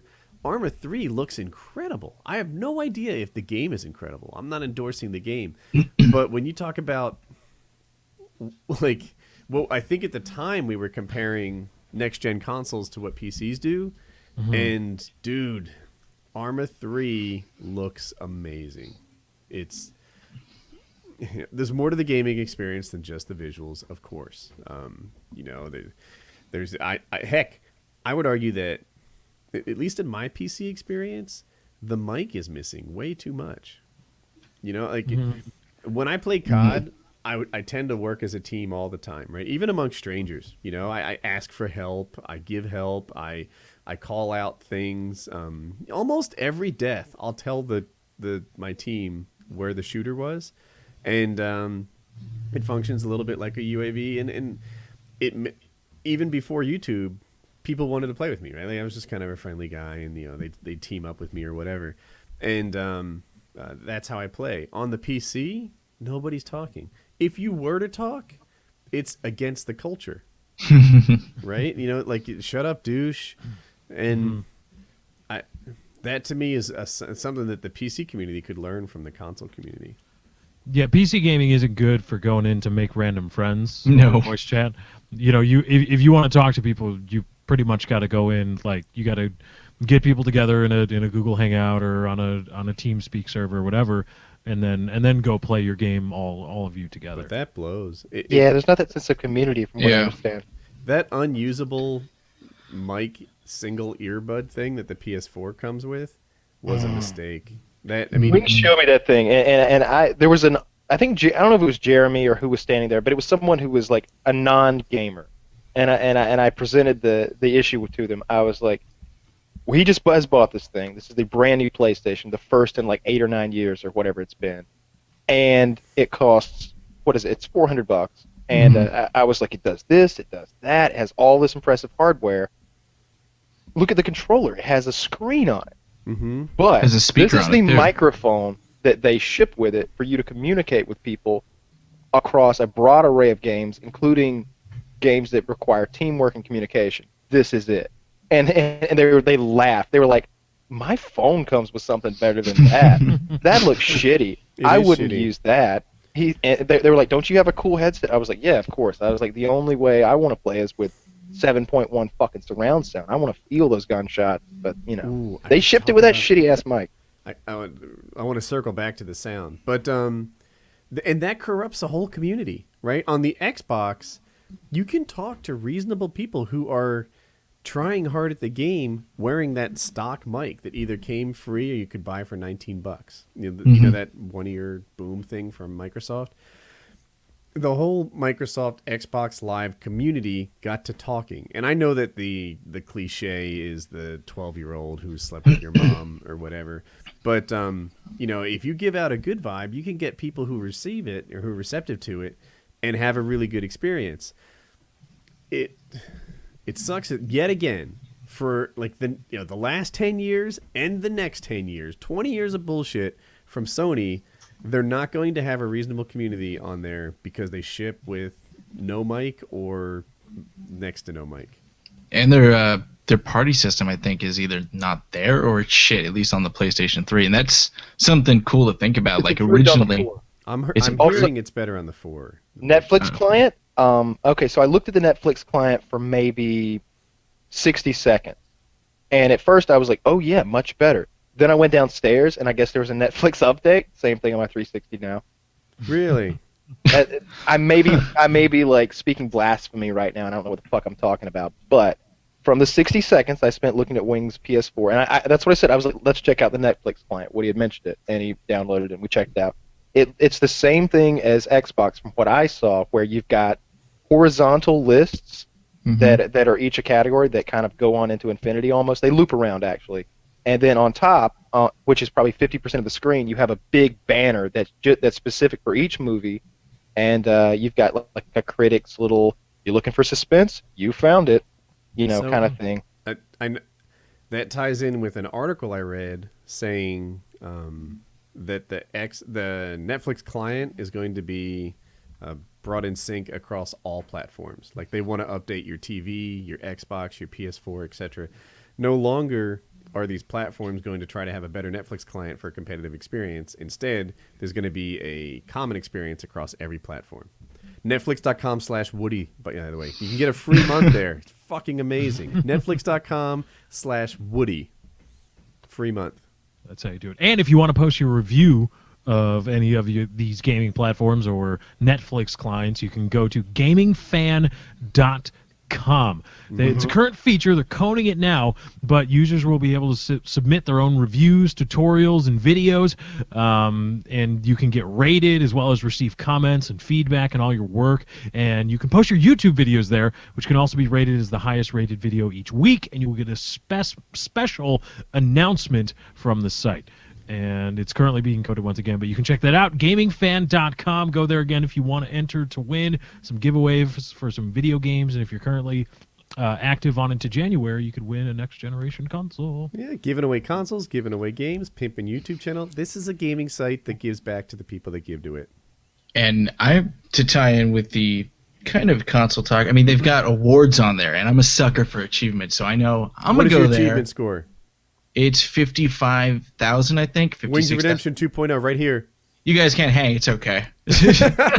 Skinny wings. Skinny wings. Every time you guys talk, you're like, yeah, I got 34,000. I'm like, I've had 55 for like 10 years. I haven't touched that since YouTube, man. It's okay. But they have awards on their site, so if you like post or active, you get like one related to Minecraft or Call of Duty. So it's really cool if you're into those kind of trophy type things. I would totally do it. I'm a sucker for those things on forums. And they've got reputation points too. It's like Reddit. You can go whore for karma. Exactly. But they be a cool dude there, and you will earn some respect. Absolutely. I'm on there right now. Gamingfan.com. We go check it out. Oh, but Woody, I thought about this. Oh, I had an audio thing to talk about too. And to Kyle, mine is also audio related, so that's a good segue. There actually is an active voice over IP presence in Arma 3. A lot of people, at least on Wasteland servers, which is a type of game mode, a lot of people are very like, you don't want to be in global chat because if you get in global, they'll yell at you. But if you're in local chat in like your group or on your own team, a lot of people get really helpful, and you get strategic and tactical advice and all that stuff. So if you're that in does global, exist. Are you talking to the other team too? Yeah, everybody in some servers have it, not every server, but if you're in global, everybody can hear you. Yeah, both teams. Both teams. Everybody. Oh, okay. My audio thing was this: the Xbox One, the Toslink, which is that fiber cable, the one where you plug it in and the red light comes out the other side, is stereo. Not 5.1, not 7.1, 2.0. Is there no? Would you downgrade? I hear there's a patch coming. Okay, but that's bullshit, right? But that's like HDCP on the PlayStation. Like that'd be like if you bought a Blu-ray player and they're like, but it only does 960. It's, we'll get up to the actual Blu-ray. That relates to the eventually. PlayStation. You couldn't use the Blu-ray player until you downloaded their day one patch on the PlayStation 4.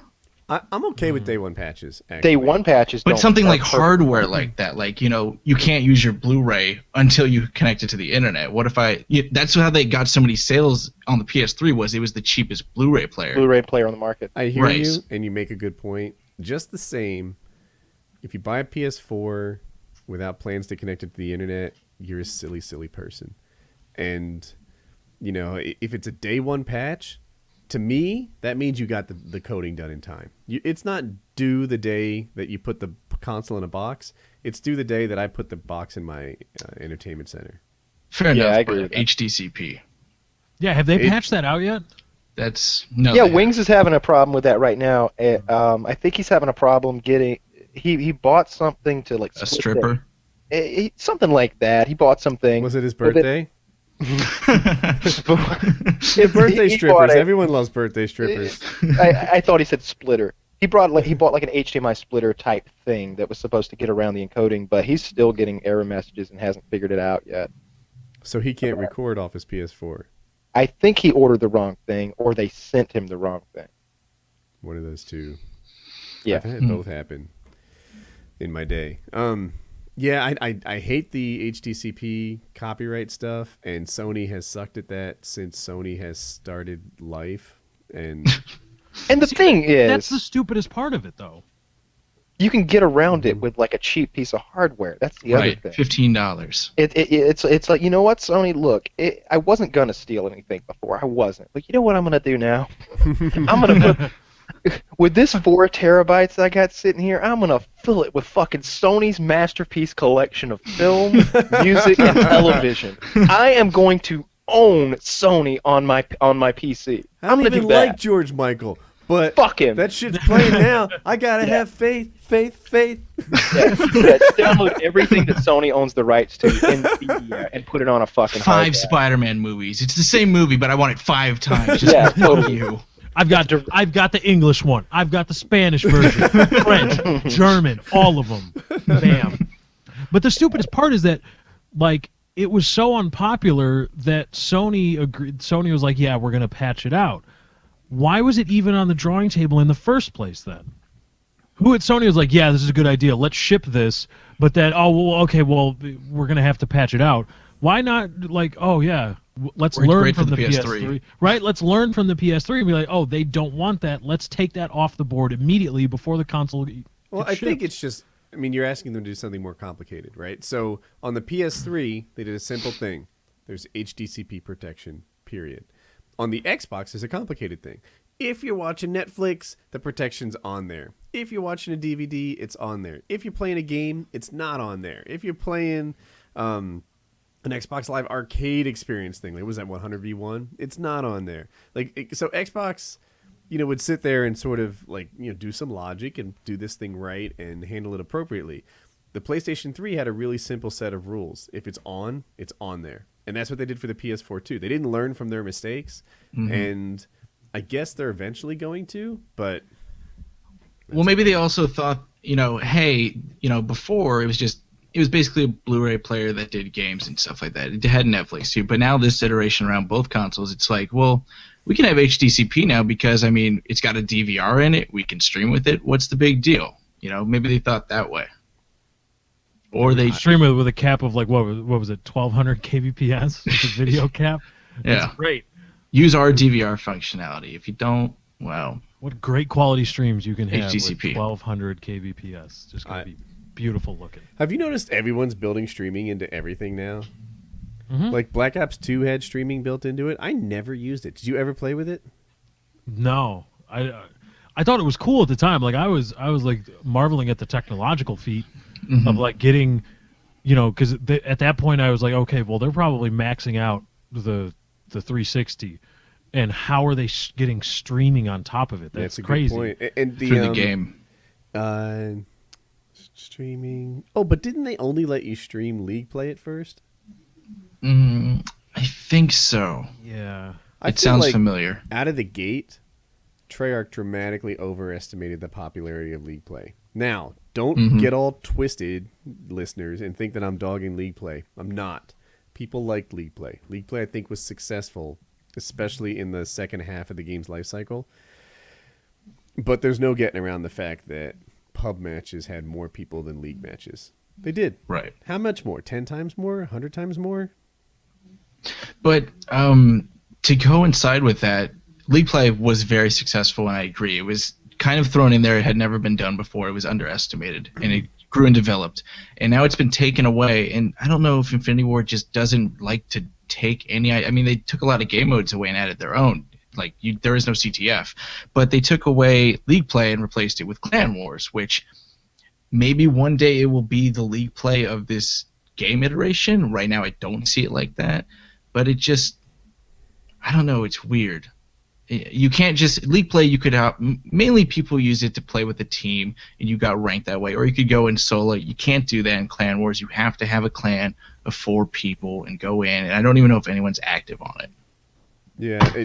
So Betrayal would only let you stream league play, and there was something else that like only happened in league play. You can only codcast in league play. Oh yeah, like a codcast. Only do this in league play. Only do that in league play. And I'm like, why do you have all this functionality built into only league play? Mm-hmm. You know, I don't know. Was it maybe to just cover up limitations on the performance? Maybe did like, it require dedicated servers? Did they offload a lot? Because league play had dedicated servers.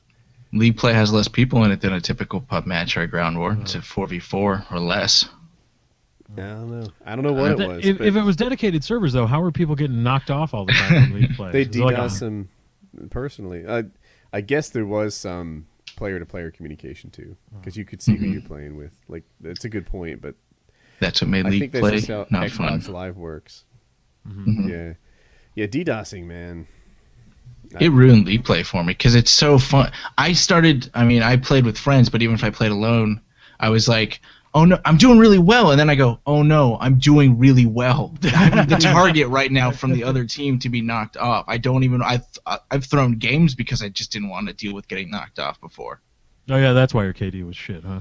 Oh yeah, that's why. I started out really well. I swear, was it not for the threat of DDoS, I would have been a 5 player. Throwing air balls. But I had to throw the games. Did Kyle say he had to step away?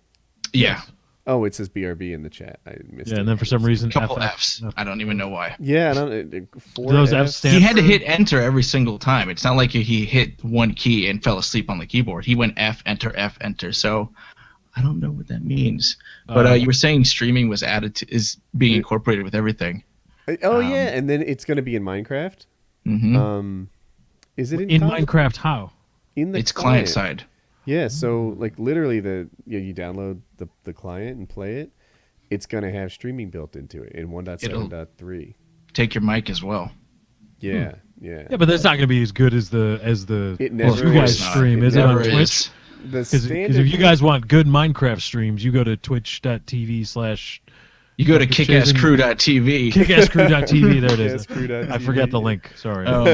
What was I going to say? Oh, yeah. And they even said, like, look, this isn't for the pros. The pros have webcams and overlays and this and that. This is just for people who want to play and or who want to try it for the first time. But I've noticed that's a big thing. Like, they're building and streaming everywhere. And Twitch, man.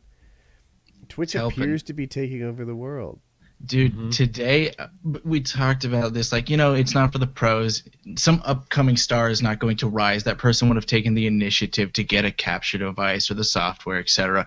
But today, someone was streaming from their PS4, and it was amazing. The dude had like 1,000 viewers in there, and the quality was not that great. But man, this guy was drunk and high and shirtless, and he peed in the kitchen sink. And I'm not even making that. The kitchen's there. He's like, "Oh, you want me to pee in the sink? All right, great suggestion. This is a good idea, guys." I was about to ask. Did he know he was streaming? Is that He did. He's like, "I'll take requests. What do you want me to do? Oh, you want me to break something? All right, I'll break something. Can't be too expensive." He's like, "Pee in the sink." He walks over, whips it out over the sink. He's like, "Can you hear that?" And he's putting his headset down over it. Could you hear it?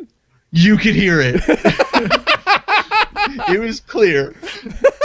I was like, yes, if this is going to be the new thing, bring more attention to Twitch. This is amazing. Oh. This guy's a superstar.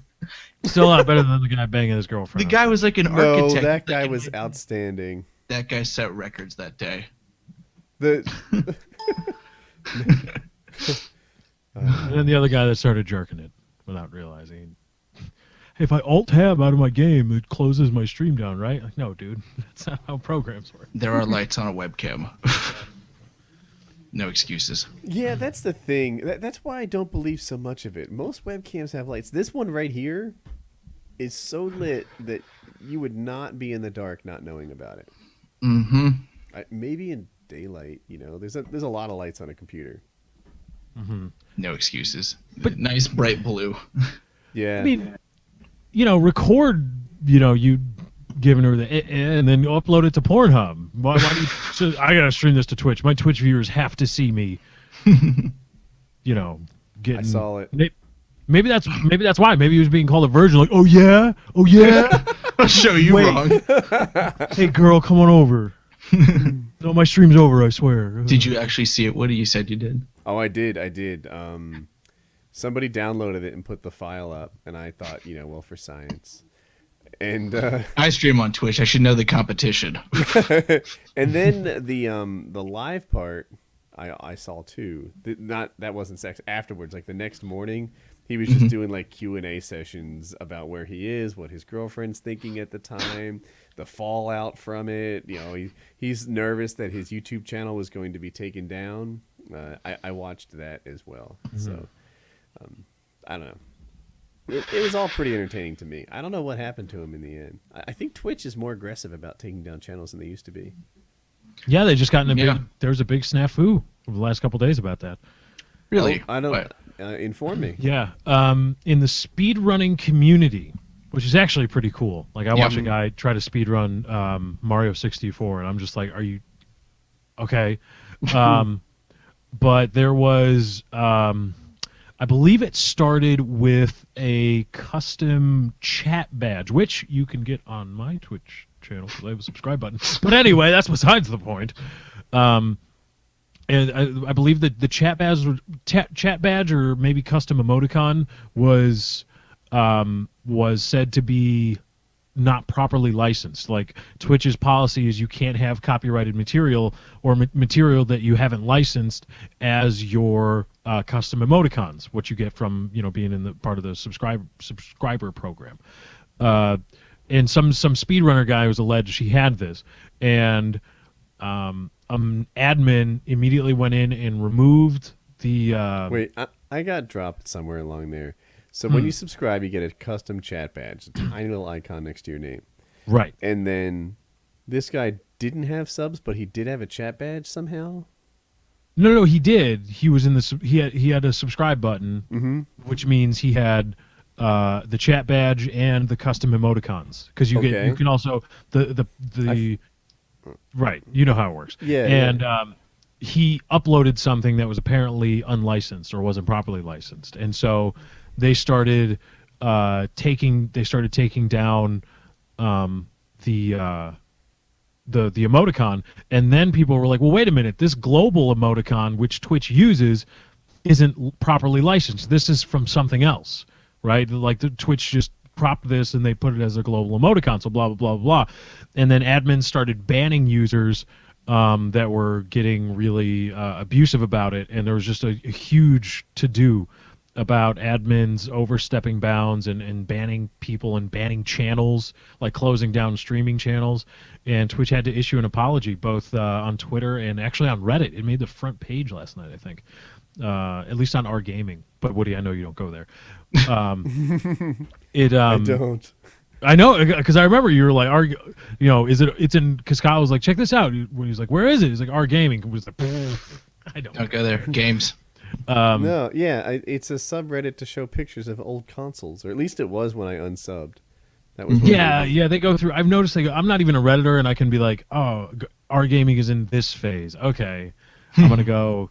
I'm gonna go to other places. But yeah, it was a really big thing. It was actually cool to watch because it was like a growing pain for Twitch. I don't think Twitch has ever had this kind of issue with where they've had to issue an apology, a widespread apology to people. It's really difficult to find people who are good at customer service, right? If the customer says F you and the admin says like, all right, how can we fix this?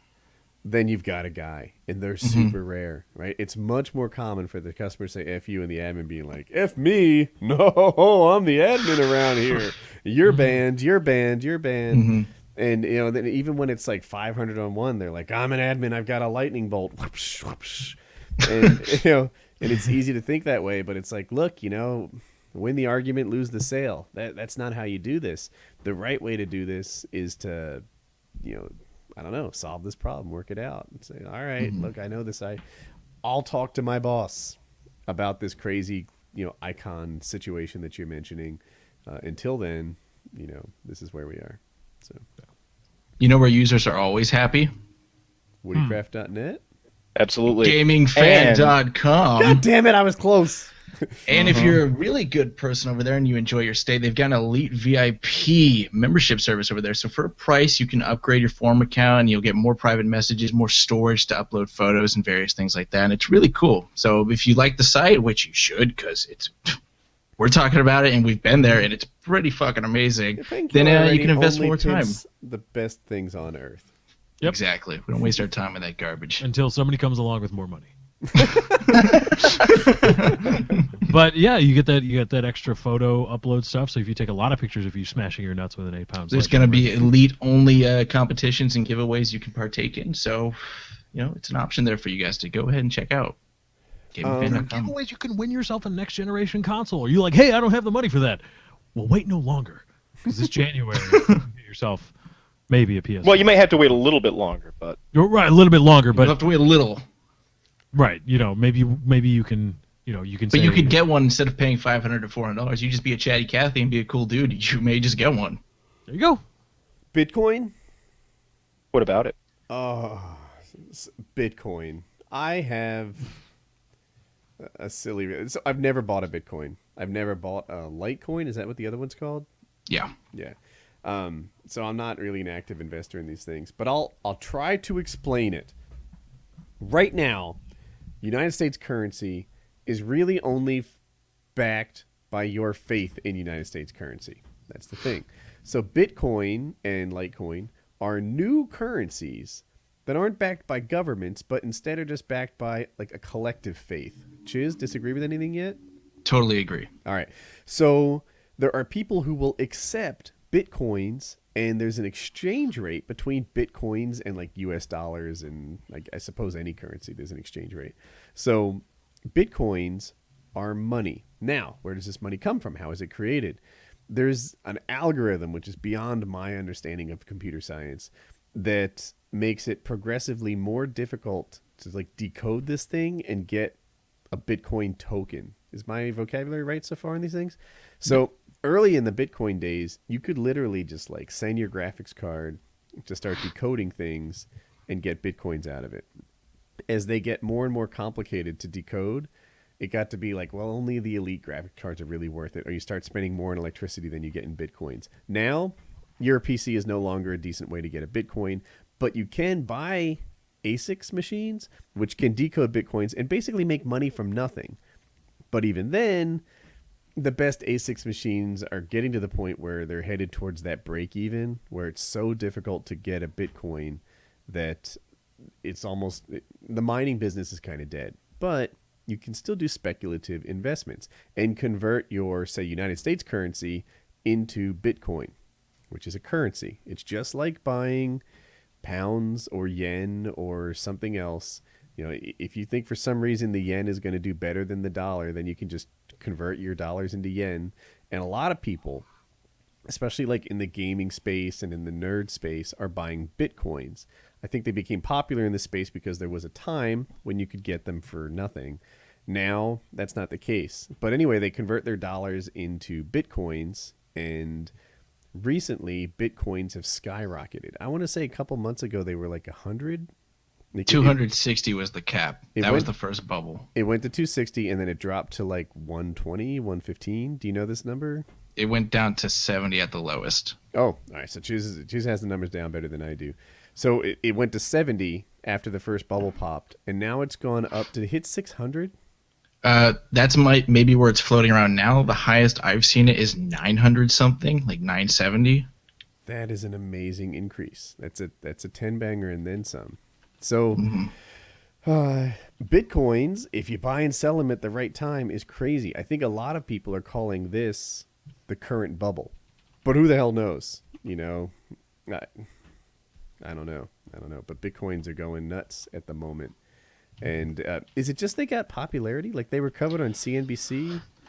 Well, there's that. It was covered by CNBC, the thing on C-SPAN and stuff, because it gets a lot of attention in the news because it's anonymous. You don't have an account. You don't have a wallet like PayPal or anything like that. It's all a string of numbers, and they go away once you've used that, or you generate another one and send it. So the reason it's gotten a lot of media coverage is because you can go to the Silk Road, which is like the online black market, and you can buy kiddie porn, you can buy drugs, you can buy weapons, etc., etc. So that's why it's gonna, and that's why they want regulations and stuff like that. My favorite things.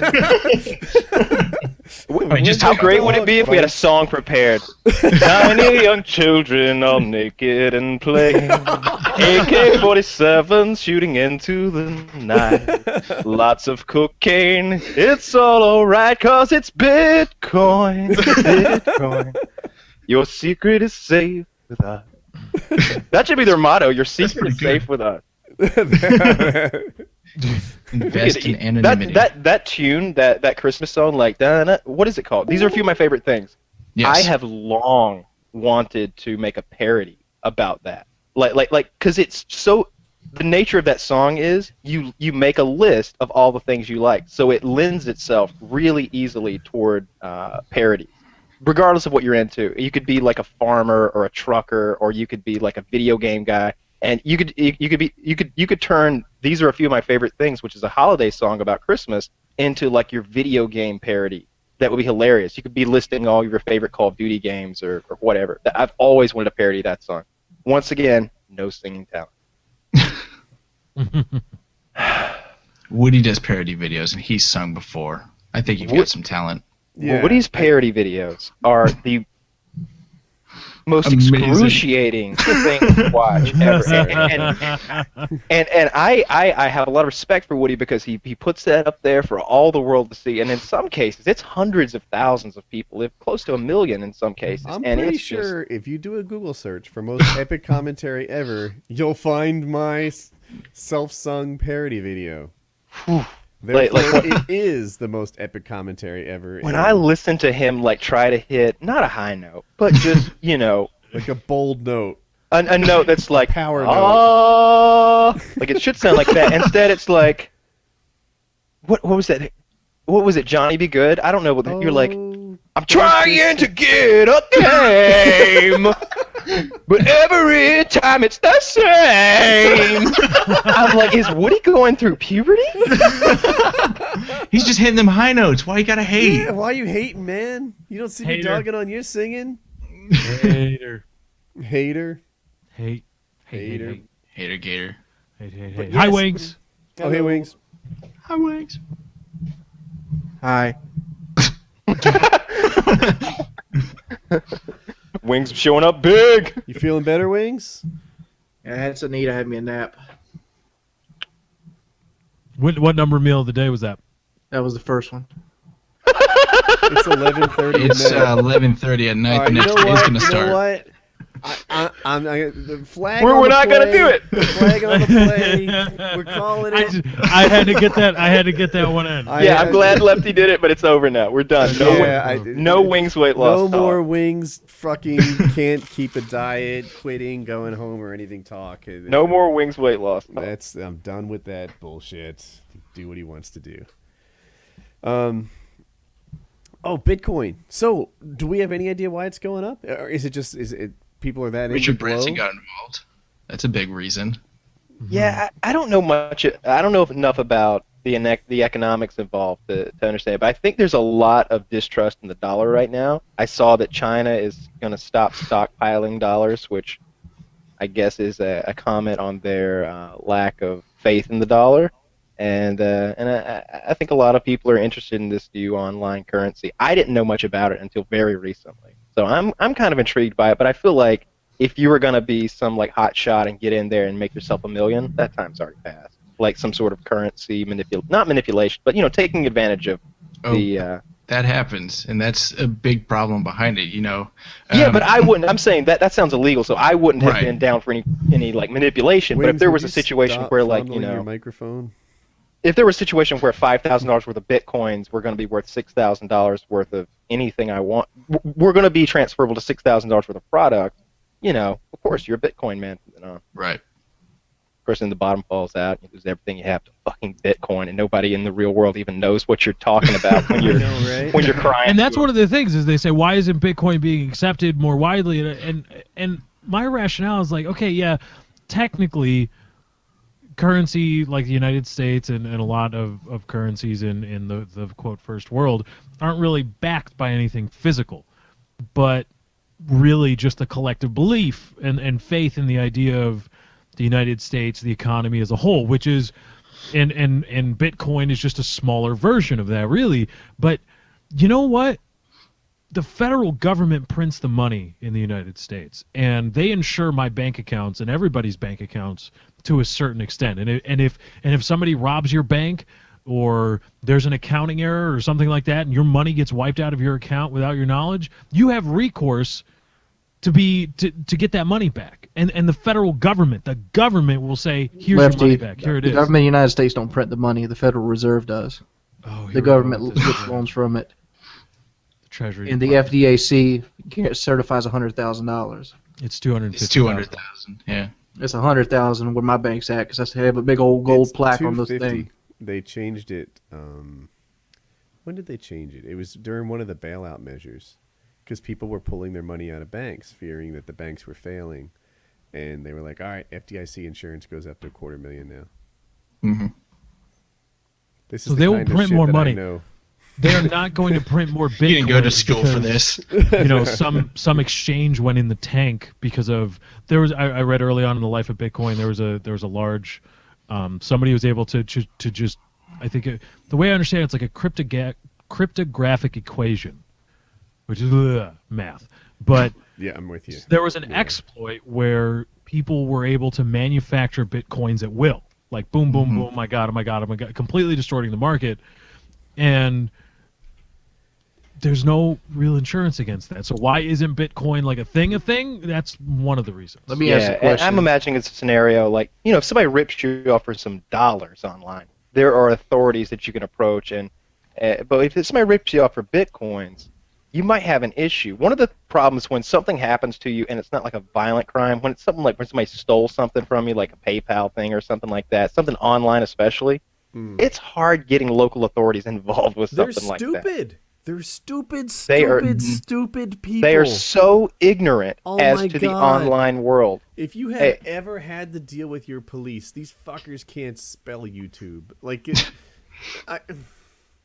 DDoS attacks, like they have no concept of what's going on there. These people deal with real life like assault cases. Mm-hmm. And the concept of any kind of like, I guess I'll call it a white collar issue. I don't know what to call it. Cyber issue. It's really when it's an online thing. Yeah, if it's an online thing, the police are just like, that's an online thing. I don't even know why you're online. I don't go online, therefore you shouldn't. If you don't go online, then your problem's solved. I actually have a story about this. I had DDoS attacks about a year ago, and I actually went to so far as going to police. I'm like, dude, I'm getting attacked. I'm getting offline 3 or 4 days in a row. This guy's hounding me. I mean, this is harassment. And the guy goes, well, do you have proof that he's DDoSing you? I'm like, no. And he's like, well, get me proof and I can do something. I'm like, so I got to do your job for you to come here and get this guy who's harassing me, which is a felony in the United States. Like I could show you him DDoSing me, just come back to the house with me. But finding the guy's your job. That's the problem with the online stuff. They're not equipped for that. Mm-hmm. Yeah, they need to have real comp sci grads in the police. People who understand and can track it down. Like any corporation, any decent sized one, has an InfoSec, an information security department, who can, like, in a heartbeat, figure out who's doing stuff to them, track it down, plug the hole, etc. But the police can't hang with Pepsi, who surely has an InfoSec department who handles this stuff. They can beat you up over a minor traffic violation, though. They can take you in and give you an enema over a traffic violation. Yes. What was that? Like did the cop claim they smelled like pot or something? Yeah, in his ass apparently. I think I heard Howard Stern take a good long swift of his ass. Huh? Like the guy said, they said something like the guy was clenching his buttocks while being like interviewed. Yeah, and that was enough to warrant taking him to a hospital and all right, I'm not going to give you any medical terms. I got some stuff here. First, they X-ray him. The X-ray came back negative, and they're like, "Huh." So then they examined him, which is to say bend over, pull your cheeks apart, take a look. Nada. So then didn't they digitally examine him? They Find fingered nothing? this guy. They gave him a colonoscopy, which is when they send the camera in. They gave him an enema and an X-ray. How much They weed ran- did they find? Oh, God, none. They didn't None. find anything. He did not have By the way, any if you're weed. looking for fucking marijuana at a hospital and you're a cop, you're a shitbag. You should be out there. It's You really should be cliche. summarily executed in the town square. I don't know about that. No, if you do that, if you're a cop and you're like, I'm going to finger this dude's butthole because I think he's got marijuana in his ass, and then you finger him, you x-ray him, and then you're like, no, fuck that, we're taking him to a hospital, you're arrested and you are summarily fucking executed in the town he square, and were your to family's finger- going to be there to fucking watch you get shot in the brain. If that guy were to finger my ass, I'd give him $20 just like I did for the last guy.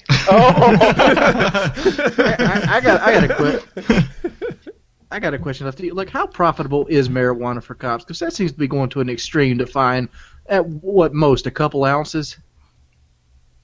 It's a war on drugs. It's not about profitability. What was your question, Wings? I apologize. ounces. My question was how profitable is it? Because the war on drugs is a farce. I mean, in my book, it's a farce. I don't know if it's legitimately a farce, because the only way they're going to do it and do it to the level they're doing it to is because it's profitable for the police station. And like how profitable is finding weed on somebody? Like, does it make your record look good? Does it make your profile thicker? Like, So the reason that those guys do that, it can be different things. One of the reasons why cops go after minor offenses with a passion sometimes is because they have a quota, and not really the cop always, but the department. You know, it's just like any other job, like a sales force or something. They're like, to justify having all 6 of you gentlemen on the payroll, we need to be writing X amount of tickets in this county a month. We need to be getting this amount of drunk drivers, this amount of violent crime. And if they get to the end of the month and they need to snatch somebody up, then they're going to be looking extra hard. Or maybe this cop was just a jerk. Maybe he didn't like this guy. Maybe this guy slighted the cop, was a smart ass or something. I'm not saying it justifies it. I'm just trying to get inside this guy's head. So maybe would the cop really hates marijuana. Maybe he's one of those guys who thinks marijuana is like a cancer on, yeah, society. those guys that think video games are the cancer of society. There are. There's a lot of people, and those people are dying out. Don't worry, guys. Those people who think things like, your cousin blowing his boyfriend at home and is evil and is destroying society. Those people who think that, if you smoke a joint after work on a Saturday night, you're evil. Those people who think that, two women shouldn't ever be able to get married and have all of the same laws protect them that the rest of us do. Those people are dying out. We got 25 more years before all that bullshit is over.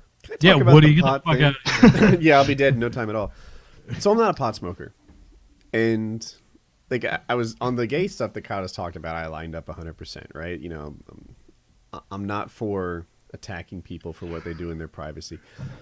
On the pot thing, I'm also pro legalizing marijuana. I just don't think the government should be in the business of stopping you from doing something that is so clearly like a private matter to me, right? Like, I might even be for a baby step where it's like you can smoke all the pot you want, you can buy it from the drugstore or whatever, but it doesn't belong in our bars or our street corners or something like that. Or you just won't be jailed, if anything. You can have a fine, but we won't jail you and Yeah, incarcerate you. Like certain places have laws against public intoxication or walking around with an open beer. Maybe we have something along those lines as a first step in legalizing marijuana. I don't know. I'm just thinking out loud. I haven't really processed it. But, and again, I'm not a pot smoker. Isn't it still bad for you in some way? Like, it seems like a lot of guys who get into pot with any kind of enthusiasm lose a drive or an ambition. It's certainly not healthy for you. Now, I know there's people out there going to claim it solves glaucoma and stuff, but it's still superheated air. Superheated air is bad for your lungs. There's other ways to smoke it, which is not. But beer's superheated. bad for you too. No, let's not go down that road. Let's not get into this alcohol bullshit. We're talking about pot. But you have to. You have to make a to. relative argument. I mean, Well, beer's horrible for you, and But it's wait. still legal. Let me answer. Yeah, beer's bad for you. So's pot, and I'm for making them both legal, right? So there's that. I like where you're going with this, but I don't think that pot is as bad for you depending on how you consume it. If you're smoking a joint or smoking a bowl, then you're pulling that superheated air and burning plant fiber into your lung. And smoke. Yeah, that's going to have some negative side effects. They're not going to be anywhere near the negative side effects of cigarettes. If the federal government could prove that marijuana did something bad, they would have done it by now. They just can't. I'm processing my own stance on this, and I feel like I'm for legalization and education. Yeah. I feel like And- there's and- a and- sea. I'm few seconds. I feel like there's a sea of 16-year-olds just convinced that smoking pot is next to exercise. You know, oh, it's so good. It's not bad for you in the slightest. Anyone who says it is just completely misinformed. All my sophomore high school friends and I have looked into it, and that was our determination. We found some study on a pro-pot site that said it was fine, and I just want to be like, well, like, take a step back, and I'm not trying to, stop you, right? I don't know. I would stop my kids, but I'm not trying to stop you. I just wish that with legalization came education and regulation. Regulation. And taxation. And And representation. But not without representation.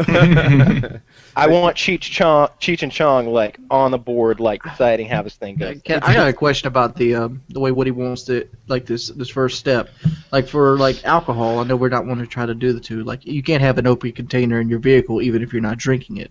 That's You can. It's just a ticket.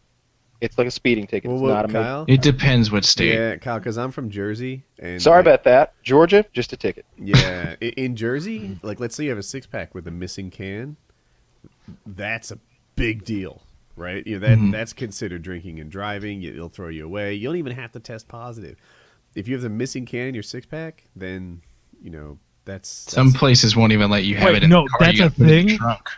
That's a thing. The 6-pack thing seems outrageous. If there's the plastic ring of 6, that we're all familiar with, if there's a can missing from that, they can deduce from that, or I guess no, that would be induction then. That you are drunk. you did give your buddy one of the 6-packs on the way out the store. The workaround to that is if you have a missing can from the 6-pack, the bottle is popped or whatever, put it in a part of your car that you can't go to. Put it in the trunk, for example, and you're good to go. You just can't have like a 6-pack within arm's reach, right there, let's say the passenger seat with a missing can. Well, if you have an unusually large glove compartment with a lock, that would do too. That'd be a big ass. Yeah, well, it is. But if Right. it's like a screw top where you can seal it up again, then maybe there are things that fit in there. So, I'm sorry, I don't mean to fixate on this, but when you say missing can, do you mean like open and empty can, or do you just mean if you're there's like a cop, space? A space, yeah. Because like if I'm a cop, you're in a car, right? You might have thrown that in the window 100 feet ago. Like the fact is, you broke a seal on this package. There's a missing can. That can went somewhere. Where'd it go? I don't think that's established. Yeah, but can't they just give you the sobriety test and you can pass it? That's a narrow quabble, but that just seems like a. And I'm going from. Now I moved out of Jersey 13 years ago, so it could have changed, but I bet it hasn't. They're not really soft on drinking and driving there. The way they do this, like open bottle, missing can, popped top, like those things, they treat that like drinking and driving. And Jersey is one of the tougher states on it. I was actually surprised. So when I came from Jersey, they're like drinking and driving Nazis, which lines up with my own personal philosophies, maybe because they were formed there. And like there's billboards all over the place. If you get caught for drinking and driving in Jersey, it'll cost you a ton. Like I think they estimate it to be between $30,000 and $40,000 on a first offense. Ooh. Right? Wow. Yeah. Now that's your attorney's fees, I everything thought all South wrapped Carolina up. hung you out to dry. But that's hardcore. It is life changing to get caught drinking and driving in New Jersey. Then when I moved to the South, by comparison, they're light on it. Like people socially do it. Like if you see someone drink and drive in New Jersey, it's like you're witnessing one person burn another with a cigarette. Like everyone is like, "What the fuck? Are you serious?" Yeah. How is that a thing? If you see someone drinking and driving in the South, I had hockey games. And then after hockey games, this is like beer league hockey, right? I'm not like a special player. People would take a drink or two, and then they drive home. And I was like, it was like eye-opening for me. Like, seriously, you just had 2 beers, then you hopped in your car and you went home? But a lot of people are like, yeah, well, I weigh 200 pounds. I have a story about South drinking and driving, if you'd let me tell it. South drinking? In the South, like how casually drinking and driving is. My brother got a flat tire at a river landing in Aner, and so I bet naturally he comes to me like, dude, I need my car towed. Can you give me some money? I'm like, all right. But he had been up all night, so he had went to sleep. So I had to go with the tow guy. So I hop in the front of the tow truck with this dude, and he's an older gentleman, and he has a thing sitting in the middle of the seat, and it looks like a styrofoam case for like diabetes medicine. I don't know if you ever seen them. It's a cooler. It's like picturing a small cooler. It's not a cooler. It's just like a styrofoam container, like you get bait in, or like worms or something like that. But he had manufactured it to look like diabetes medicine. Even had his name, and it had the diabetes medicine ticket on the top of it, like somebody had delivered it, like DHL. But inside, he had lined it with a cooler, and he had beers inside the diabetes thing, and he's sitting there drinking on the way to Aner in the tow truck. Yeah, and I'm like, serious about your alcoholism. Serious. Yeah, I'm not in favor of that. Like I guess so my parents don't drink. My father doesn't drink at all. My mother will have like 2 or 3 glasses a year, Thanksgiving, New Year's, etc. Mm-hmm. I hardly ever drink. Sometimes I go years between drinks. My last one was the drinking episode. So probably the last time I had a drink. I don't remember when that was. So yeah, I'm not a drinking and driving guy. Anyway, I don't know where I got on this, but on the South, they're a little more casual about it. A lot more casual. They are, and I don't like that. A lot of people are. And I've seen, I've known a lot of people who have been affected by it, and I really despise it. I really do. And part of it is I don't drink. Like I almost never drink. I don't like alcohol's taste. I don't really enjoy being drunk. So it's never a thing for me. But I know people. I've known people throughout my life who have got. My cousin got a DUI, and it was a situation where he blew like a .0. He was right on the limit, .08. That's no excuse. But it's a fucking ordeal still down here. It doesn't sound as life-changing as Woody described, but it cost him about $5,000. $5,000? That's cheap. And a ton of community service. Like he was shoveling gravel at parks for like a month. I know a guy who got caught for his 3rd DUI, and he's facing 180-day minimum jail time. That's half a year. I don't know if you've ever rode with anybody from Georgia, but they don't know how to drive in the state of Georgia. Once you cross over the South Carolina to Georgia line, the speed limit, it feels like it goes up 25 miles an hour, and you're already doing 65. And people just... Wings is... I actually made a video on my cell phone yesterday, the day before, when I was driving behind Wings, and it goes something like this. I point my camera at my speedometer, I point it at Wings' truck, and I start talking, and I say something along these lines. Wings is the slowest fucking driver I've ever seen. That's a grown-ass man who's like not, old yet. My dad is 60s and he drives faster. My mother is in her 50s. She drives faster. It's just, he does about... I did the speed limit. You do about 5 below the speed limit most of the time. And when we're on the interstate, which is 70 miles per hour in Georgia... 75. It's 70 miles per hour in Georgia. You do about 65 if you're really getting on it. I haven't seen you do 70 yet, but Wings is a very, very slow driver. And there's nothing wrong with that. He's taking his time. He's being careful. I bet Wings hasn't been in too many crashes. I bet you Wings has a spotless driving record over than one speeding ticket, which was a bullshit speed trap. But I can't imagine. I imagine that they shot at you, and when you tried to speed away, they got you for going 62 in a 60. If anyone else says it's a bullshit speed trap, I'm like, shut up. But with Wings, it's like it had to be. It had to be. Yeah, well, I don't know how much you've experienced you have in South Carolina. Our school zones aren't clearly represented as like North Carolina or Georgia. North Carolina and Georgia have these big words on the road that says school zone. They have lights. Mm-hmm. They have like signs. They let you know you're about to go into a school zone. There's no doubt in your mind. South Carolina, you get one white sign. And right here at my house, there's a school called PD School, and there's a curve. It's a blind curve, so you can't really see around it because there's trees. But the sign sits right on the curve, and it goes from 2 to 230.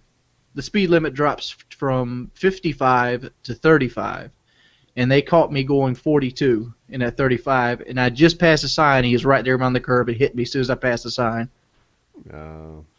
School zones are something I started to take really seriously, as the people in the school zones transformed from my peers to my kids. Like by the time I was 26 or something, school zones were this like sacred ground where I had to drive super carefully. When I was 17, fuck the police. Like, He's catching air over the bumps. yeah, like I had no interest in school zones at 17. Like I know these assholes, but when I was, if I hit him, it's okay. Nothing bad's gonna happen. Yeah, that guy probably deserved it. But yeah, as I became an adult, it's like that's somebody's kid. That's somebody's like mission. But here's the thing: the school that I got called on, the school's probably 2 football fields off the road. If there's a kid in the road, something seriously went wrong. Yeah, that would need to be bumping off. Yeah. Some kids walk home from school. Some kids Not in my area, they don't. Okay, in the schools in my area, there's a lot of like athletic teams and stuff that that gets the kids all over the school grounds, and you don't know, some kicker could kick a ball toward the street or something could happen. I don't know. See, It's good to slow down around schools. Yeah, A 5-year-old can kick at 2 football fields. I want him on my team. It's good to slow down around Wings, schools. I Regardless. predict as you transform from where you are now to where I am now, your opinion might too.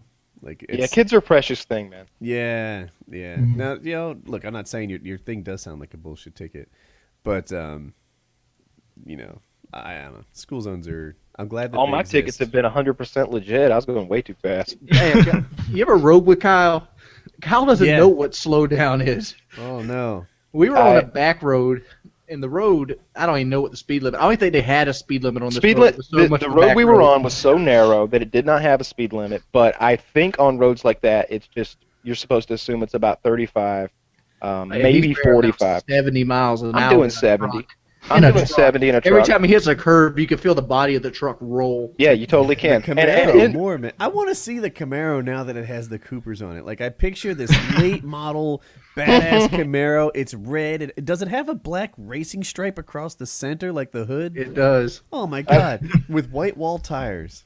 No, that's the other thing. Like he talks so bad about these tires, and I bought them sight unseen. I was kind of worried. I was like, I hope those things don't come and look shitty because it's going to be embarrassing. If I would never say it. I would keep those tires, but like if they were like literally white Chevy walls, white wall tires, bubble sides. But nah, they're an aggressive looking tire. I like them. The rubber is it's a little bit harder, so the car probably has less traction and it's more likely to spin out. But I'm not a race car driver. For people who know nothing about tires, here's the deal. Like on the really high end like sports cars like a Lamborghini, when the tire rolls, they actually leave tire behind. They're like sticky when they're hot, and they stick to the ground to such an extreme. But some of these really high-end cars, the tires literally last like 3,000 to 5,000 miles.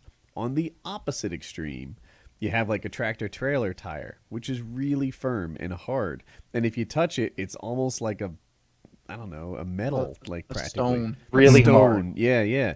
And their job is not to leave a little bit behind, but instead to last for a really, really long time. And then, you've got the whole gamut of range in between there. And Kyle went from, I guess, somewhat close to the Lamborghini tire to somewhat closer to the tractor-trailer tire. Can I say this? I actually sat in Kyle's car today when I went to put something in my truck just to see if I could do it. Uh-huh. And I would need a chiropractor if I drove that thing anywhere from any amount of time. Yeah, so the seats car. really fit your butt. You could not have a butt any larger than average, or you're not going to go in there. You need to be about a 190-pound dude to drive that thing. You could be bigger. You could fit in there as a big man, but it's a tight fit, and my legs are very long. I've got my pant. I wear like a 34, 35, or a 36 length in my pants, so like it's my leg. I fit in there comfortably. Don't get me wrong. I'm not one of those guys who's crammed himself in a tiny car, but it's not tiny by any means. I mean, it was bigger than I thought it was going to be. Here's what I like about Kyle's cars. You don't know where the guns are, right? Like, there's shit all over the place. Like, you're sitting in the back seat, and you're like, what the heck? Did you know about this? And there's just guns everywhere. I had that same feeling. I went to Chicago with him in paintball, and I'm like, Chicago's not one of those places that allows guns. Like, they're if people don't know, Chicago in America, there's no concealed carry, anything like that. And Kyle's like, "Oh yeah, we got them all out. We got them all out." And I'm like, "Can we carry this?" It's like a I don't know 50-round magazine for a 100. a 100-round magazine for like a Uzi or I don't know. I thought it was AK-47 or 8 M4 variant. I don't even know. But there's gun shit all over, and he's like, "Oh yeah, that's a sliding stock. You can have stocks. Oh, that's this. You know." And he justifies everything. I'm like, "Can we have like a 19-inch knife? This is like a sword." and he's like, "Yeah, that's all good." And It's dull. and then he calls me when we get home. He's like, I didn't even realize we had a revolver the whole time. and it doesn't matter that was the truck. The Camaro's got shit too. Kyle, it was either you or your associate. I get them mixed up. Who was on his way to Florida, and he got pulled over by the police. And they're like, "Do you have any guns in the car?" And he's like, "Yes." "How many?" I don't know. Whenever I get pulled over, so I don't want to conceal a weapon from a police officer. I'm not sure if that's exactly legal, but I've got a lot of licensing, and I'm pretty sure that it is. I'm pretty sure with a lot of the things that I own, I have the right to say, "No, this is above your head. If you want to call somebody else that deals with this sort of thing, you can, but these are mine. You can't fuck with them." But I got pulled over once driving to Florida, and I looked suspicious.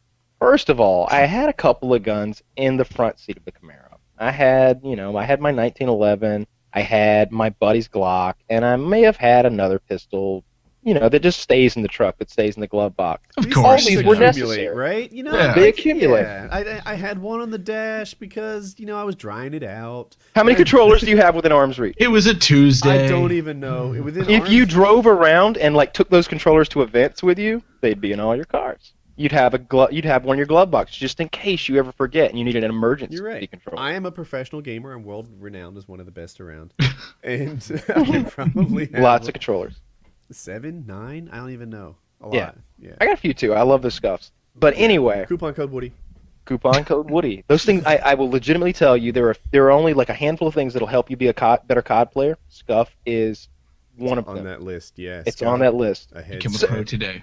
So they pull me over because a truck driver said, according to the police, that I was waving a gun around while driving down the road. Now, I can tell you right now, I hope you all know that I would never do that. That's absurd. What were you doing, fanning yourself? Were you hot? Yeah, exactly. And that's sort of the motion the cop made. I was, that motion where you're like, willy-nilly was, that. Yeah, not quite the masturbatory motion, but more bend your wrist in the other direction. I was doing that. Maybe I need to go full screen. Yeah. No, it looks like you're jerking someone off. Yeah, it's okay. So instead of masturbating Like with it up and down, go horizontal with your fist. Horizontal. That's vertical. Yeah, there you go. Yeah, like I'm doing that or something. See anyway, anyway, carry on. So I was like, well, no, that didn't happen, sir. I'd gotten pulled over 4 state patrol officers. I was like, well, that's just silly. They've approached my car, both of them hands on their guns, each of them approaching a different window. I knew what was up. I had my hands on the steering wheel, got both windows down before they even got close, and the first thing one of the cops said was, yeah, we got some guns here, and I was like, yeah, I have several guns in the car. I got a lot. I got my license with me. I got my carrying permit, all that stuff. And they're like, a truck driver said you were waving it around. Could you step out of the car? And I step out of the car, and they asked me if they can search my car. And my thought was, I've got this brand new $40,000 car. If I don't let them look through it, then they're gonna call a fucking drug dog in, he might jump on it, scratch it. I'm not getting anything back out of that. The last thing I want is my car to get a blemish on it at this point. So I was like, yeah, go for it. They're like, how many? Do you have any other guns in the vehicle? I'm like, most certainly. How many do you have? Well, I'm not really sure. I have somewhere between 3 and 12 in the vehicle. You guys are more than welcome to look. And they did. You tell me.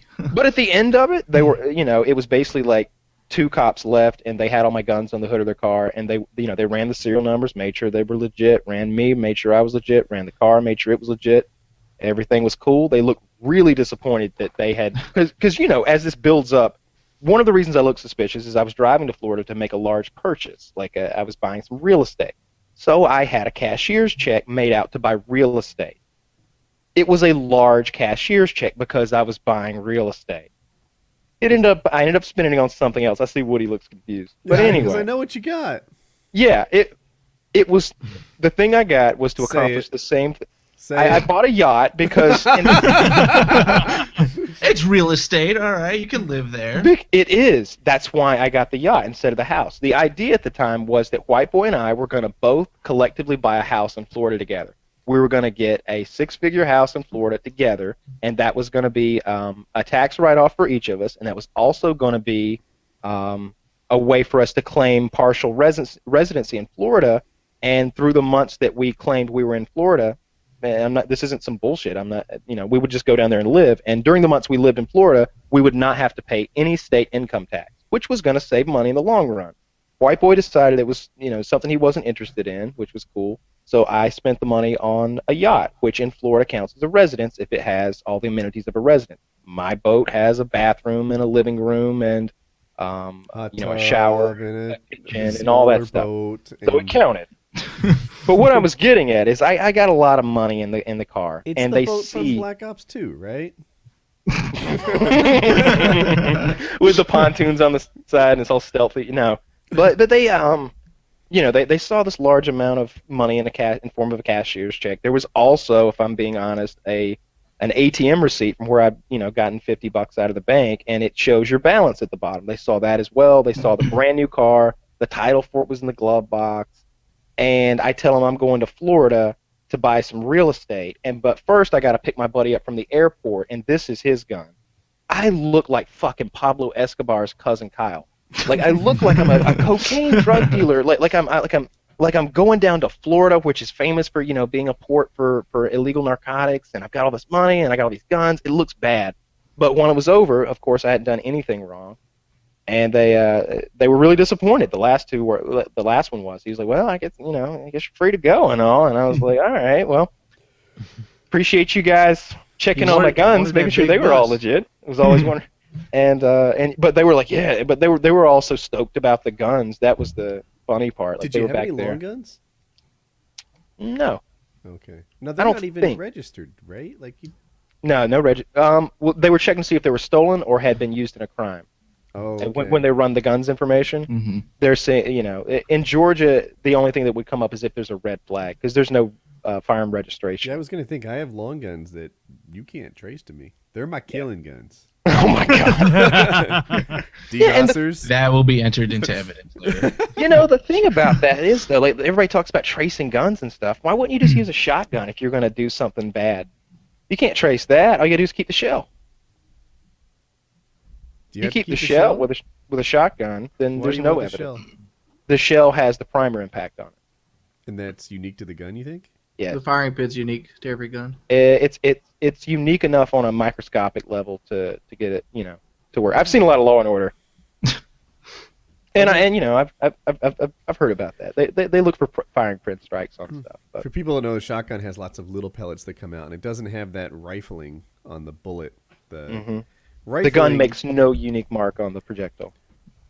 On a rifle, when the bullet flies through, there's a spiral inside the barrel that makes the bullet spin. You guys can't see me. It makes the bullet spin, and because of that spinning motion, it kind of travels straight. With a shotgun, that doesn't happen. There's no rifling on the thing. It just sort of spreads out. Crazy. That's why the shotgun is my favorite of all guns, because you're not dealing with a precise laser guided, laser bullet that can be put within an inch of something at 500 meters. Even a $20,000 shotgun? Oh my gosh. Everybody wants to fuck with me about that Krieghoff. I don't even have that son of a bitch anymore. Where'd it go? That thing's gone.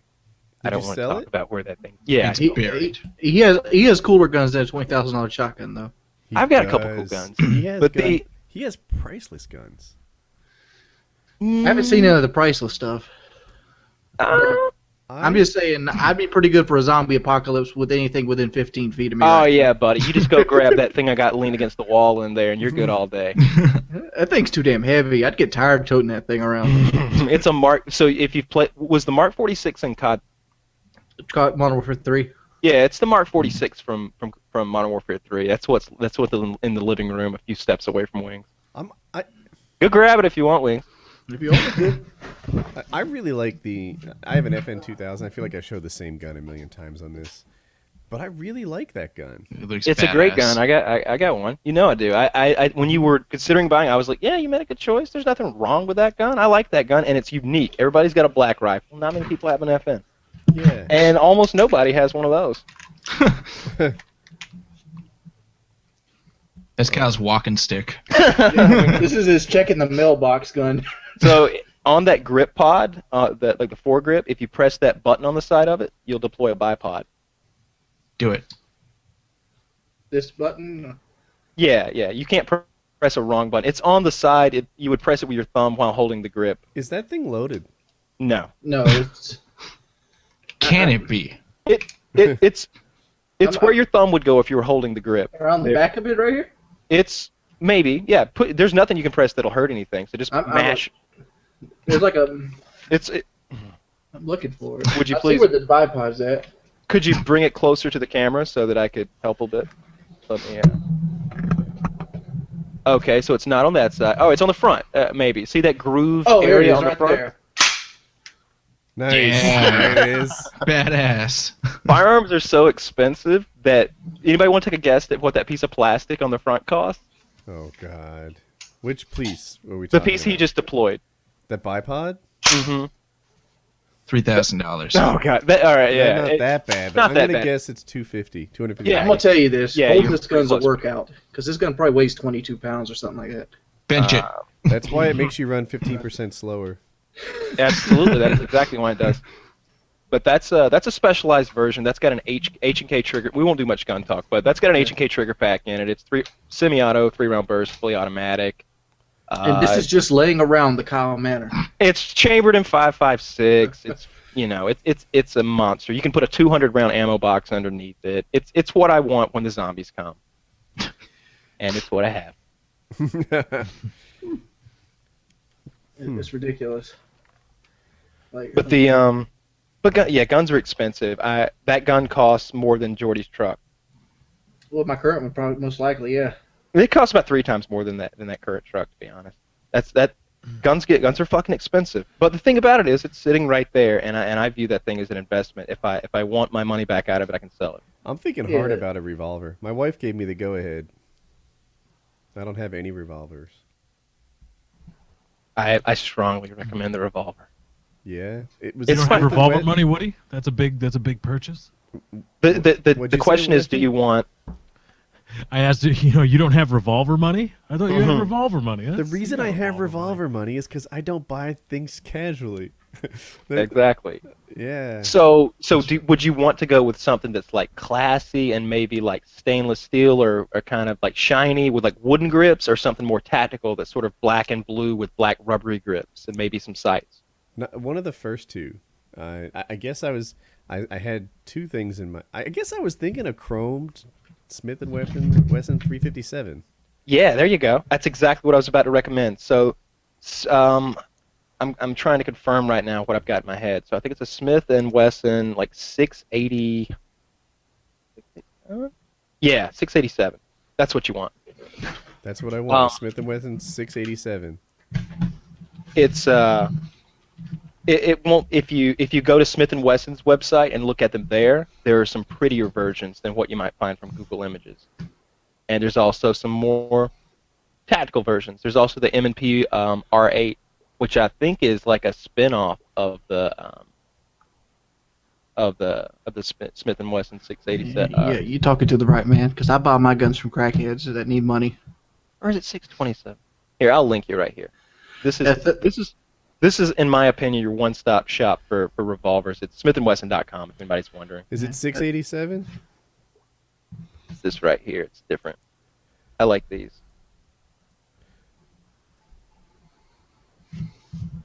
It's loading. I like the black one that's all the way to the right.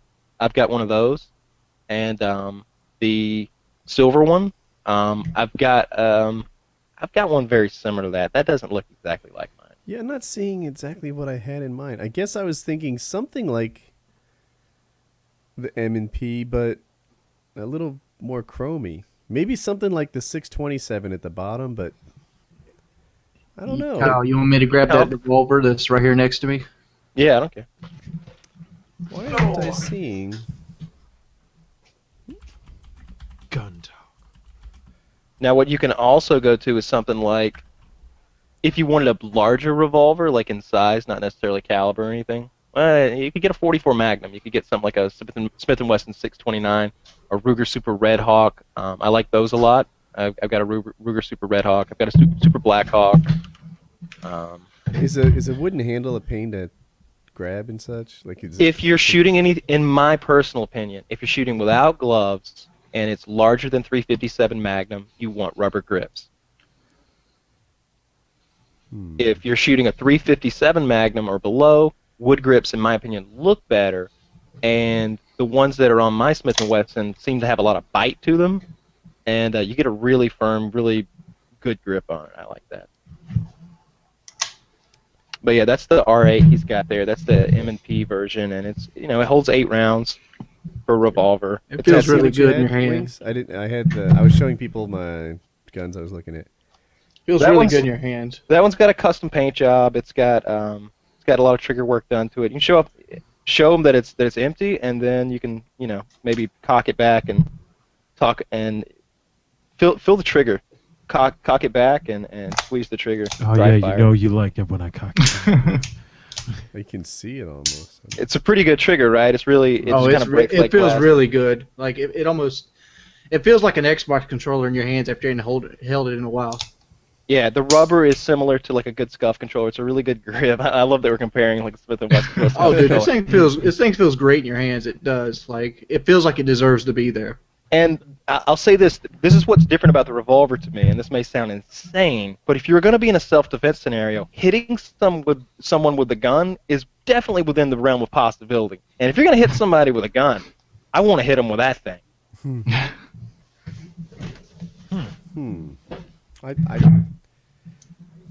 I'll have to look. He's got his now. Keep in mind now, yours is one's heavier.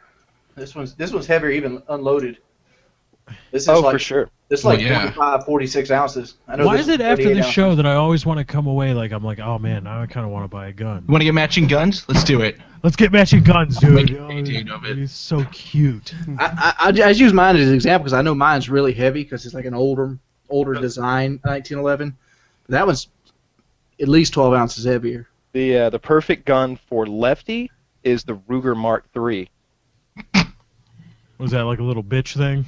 No, it's a German thing. You don't want to get a 22. Oh. That's a 22 pistol, isn't it? Yeah, I'm gonna link you to it. 22. Yeah, I thought Lefty obviously be a Luger man. He lives in Chicago. He can't be shooting no 22. I really 22s are great guns because they're cheap to shoot and they help you in the long run. This one in particular that's on my screen, I think is the one I learned to shoot with. And I want something that'll break a vest. Well, 22 is you got to bounce right off a vest. It'll go right through one. It's a small caliber bullet. Cops don't want to tell you that though. Here's a 357 Magnum. Why would it go through? What? It goes between the fibers. When you talk about penetration, a lot of times the big rounds don't do as well. It's like trying to throw a basketball through something versus throwing a baseball through something. You got more mass. It applies to shooting it into water as well. Yeah, if you check out that if you click that Ruger Mark III link I just gave you, and then you go down to the models below, there's 3 listed. The one on the bottom that's totally what you want. All right, by the way, you got $509. I can. I didn't say this was a cheap game to get into. And that $500 pistol eats ammo like it's nobody's business. The 22 though, they're really cheap to feed. Quite cheap to feed. Not as cheap as it used to be, but you should be able to get 500 rounds for like $20. Like and favorite. This bad boy is always fun. Is that a 50 cal on the left? Yep. Or my left. It's your right, I think. Yeah. Yeah, I've got one of those too. I don't even have a gun to shoot it. I just have a 50 cal. He'll throw it at someone one day. I mean, just look at that. As big as my hand. Yeah, I was hoping he was gonna say something else. It's the thick 6. I don't know. I'm a little bit bigger than this. I don't know. I have to see it.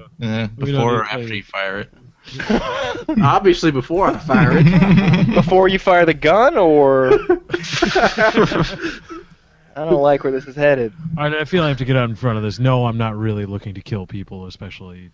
You don't buy guns looking to kill people. Whoa! Just because you get a gun doesn't mean you want to kill people. Well, he said something like he wanted a caliber that would go through a vest, though. I think You he see it now. Terroristic threats. Yeah, he's trying to clean that. This will go through a vest. Lefty, get one of these. That'll go through an engine. That'll go through more than a vest. That's an incendiary round you've got there too. Those explode a little bit. I'm pretty sure, like, even the 357 would probably go through a vest, wouldn't it, Kyle? No, You don't think this would? I know it wouldn't. I've shot vests with 357. Most high-powered rifles will go through vests, right? All of them will. Like All 30 the- calibers. If we're talking about like a class. Let's talk about like a hunting rifle, like you'd take deer hunting. Oh, I'm talking about like a target rifle, like a 5.56 you could buy at Walmart. It'd go right through a vest. If you put green tip ammo, it'll go through it like Swiss cheese. What about the ceramic stuff that the Army gets, like those Can't fuck with that. plates?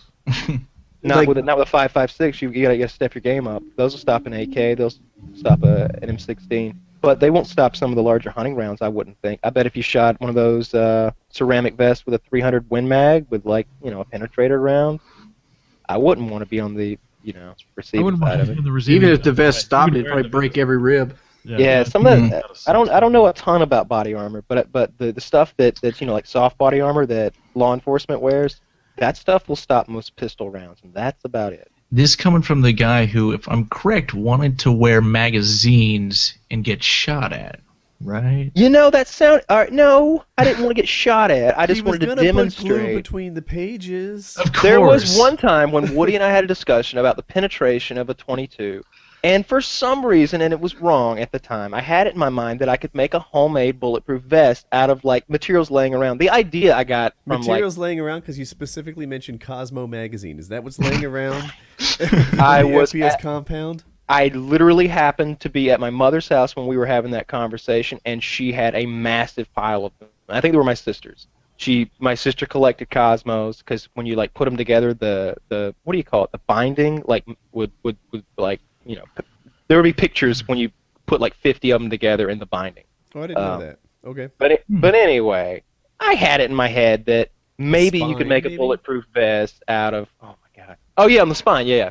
I thought you said spying, maybe like I was spying on my sister. No. Where are you going with it? Yes, the spine. So is a part of the magazine. Yeah, I had this idea that maybe with some wood glue and some maybe some like paint sticks, which are just a little bitty thin piece of wood used to stir paint, and some Cosmos, you could perhaps stop a 22 round. And then I he was very like, much. Well, maybe I'll step up my game if you're concerned for my safety, Woody, and I'll put wood glue between the pages.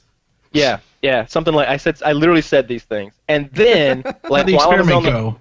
And then while Woody and I were still talking, I don't know if it was Skype or the phone, I opened the window, held a handful of Cosmos in my hand, and shot them Right through. And I went. The verdict is in.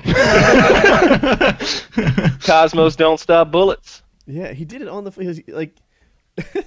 It was just like now. We were having this conversation, and I was just like, bang! And he was like, Kyle? And I'm like, turned out, totally went through it. Oh my god. Yeah, even the wood glue I don't think would have changed it too much. I also presented him, what is that website I used to refer to all the time? Wall YouTube? of Truth? Oh yeah, well, the Box of Truth. Box of Truth. Yeah. And if you Google it, it's a little tough. I think it's the Box O Truth, like if I remember right. And it started off with him shooting like drywall, engine blocks, paper, things like that. And some of the results are a little surprising. Not to someone like Kyle who would know the results, but on this it was. On this that I was yeah. wrong. A 9mm penetrates like 8 inches of paper. That's a lot. Yeah, so like when he talked about magazines, even though he's Kyle and I'm just Woody with regards to firearms. Yeah, you were totally right about that. This was something I knew. Yeah, because it was just kind of a harebrained idea that I was like sitting there and I had seen the Cosmos, and I think I had actually seen an episode of like Law and Order in which the premise was this kid was wearing, how kids wear their backpacks backwards sometimes with the books in front. That scenario had happened, and somebody had tried to kill the kid because he was a witness, and the books had stopped the bullets. And I was like, I was like, that's an interesting thing to look into. That's up there with the pocket watch in the old, chest pocket area, and the bullet going right there and being stopped by the watch. Yeah, or a Bible, or I believe a flask. I can't be sure, but I would predict that Cosmos might work against shotgun shells. Birdshot comes to mind. Point blank? You could defend. No, how many point Cosmos are we talking about here? I'm thinking a Stay Puft Marshmallow suit made of Cosmo magazines. So with you Jeremy say in that, it. but the thing is, again, He was like 5 stories tall. because the shot is so small, because the diameter of each pellet is so small, they're little round lead balls. Velocity. They're going about 1,000 feet per second. Wait. A shotgun? Yeah, well, that's on the very low end too. Like you can get upwards of 1,400 feet per second with a shotgun. This is birdshot. Yes. I did not know that. I thought. Yeah, when I so I'm I gonna Google crow. fact check you, even though this is. Remember You earlier in go. the show, I was like, the FDIC limits on a bank. This is just the kind of shit I know. This is the kind of shit Kyle knows. So I'm coming sure- out of a 2 3/4 inch AA Winchester hull, what you want to do is put those Winchester 209 primers in there. I don't know, a few grams of blue dot or red dot, some AA packings, and then you're going to put in somewhere between 1 ounce and 1/8 and 1 ounce and 3/8 of some 6-shot mixed with some 7.5 shot. Maybe throw in some 5s if you're shooting at crows. Of Crimp course. all that down, and you're burning along at about So, Kyle, 1,300 feet per second. Did you say 1,000 feet per second for birdshot? That's low end, yeah. It is between 900 and 1,100. So You Retard. Retard. search, nailed it. But it goes much faster I than can that. run. It does go faster than that. You Actually, can. yeah. If you go, are you looking it up on the web right now? I don't need to look it up. Ask me anything about ammunition. I got this. This is my All bread right, and because butter. on Wikipedia, it has some of your other numbers here, like 1,300 feet per second, stuff like that. How many? What are the other numbers? How many ounces of shot is that? Is it like 1 ounce and 1/8 or an ounce, or 1 ounce and a quarter? It looks like they're doing 28 grams. That's Hold the on. powder. I might not be reading the thing properly. 28 grains of powder might be correct. Oh, here we are. So, shucks. I haven't I reloaded in a can't while. seem to find a chart that has both the ounces per pellet and the feet per second on the pellet in the same chart. I'll help. He's going to go edit the Wikipedia page right now. He's like, I got this. I know this shit. This thing right here is expensive. Which one are you looking at? This is the gun. I'm looking at it on the website. It's like $1,300. That's a little more than I actually thought it was going to be about half that, like $700. Mm-hmm. It's $1,289. Then you got to factor taxes in. What are you talking about? The It's, pistol? Your This revolver. pistol. Your revolver. I didn't pay that much. I paid $800, I believe. There were 3 versions of that pistol, and that's the medium length barrel. There was a longer one for $1,000, a shorter one for maybe $700. And I got the Dude, $800. The 50 cal pistols look so cool. I would not want to So shoot cool. one of those. When you say 50 cal, do you mean the revolver, like the 500 Smith & Wesson? I am talking about 500 Smith & Wesson in particular. Is I it mean, not like- called a 50 cal? Did I refer to it wrong? Well, It's you're not right that shell. and wrong. Yeah, It doesn't look like that. So it is it's a 50 caliber projectile, which means the diameter of the projectile is about half an inch, roughly.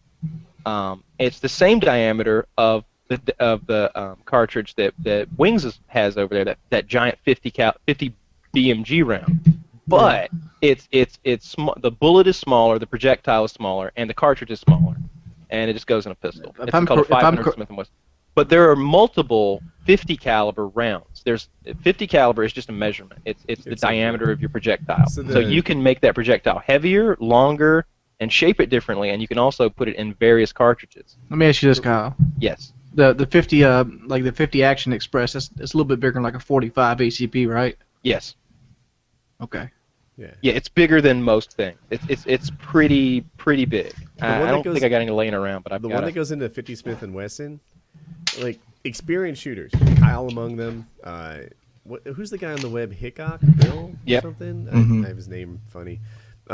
Everyone I know will tell you that is that a 50 cal or 45? This is a 45, so 50 is a little bit bigger than this. No one cares about 45s. If it's so common. But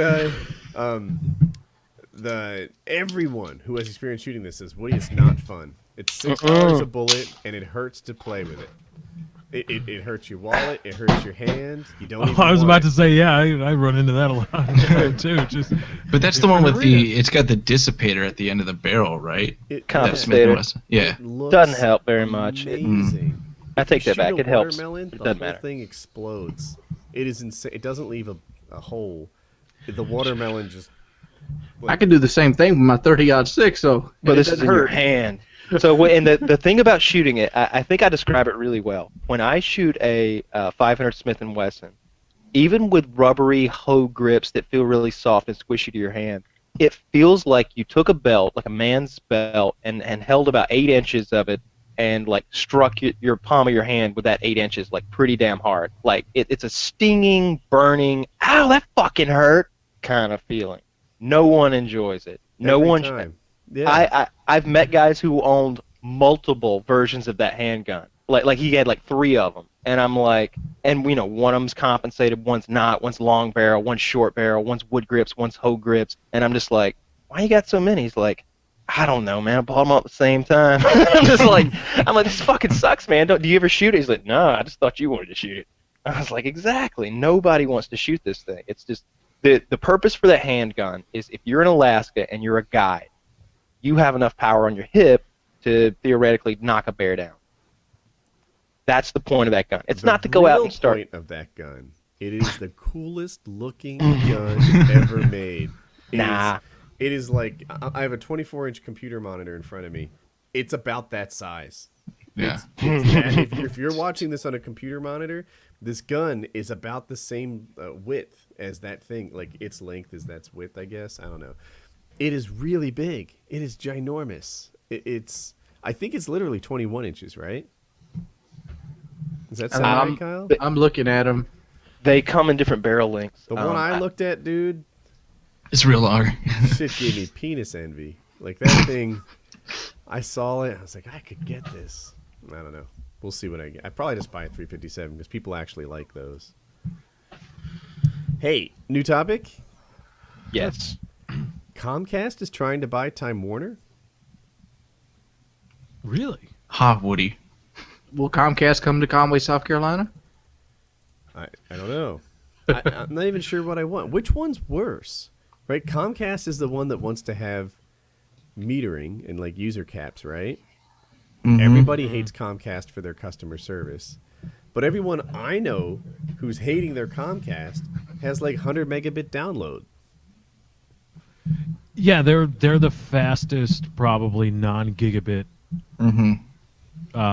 or non-fiber based. I'm sure their infrastructure is fiber based, but they're not bringing fiber like speeds to their consumers readily available yet. I don't know what their business classes are like.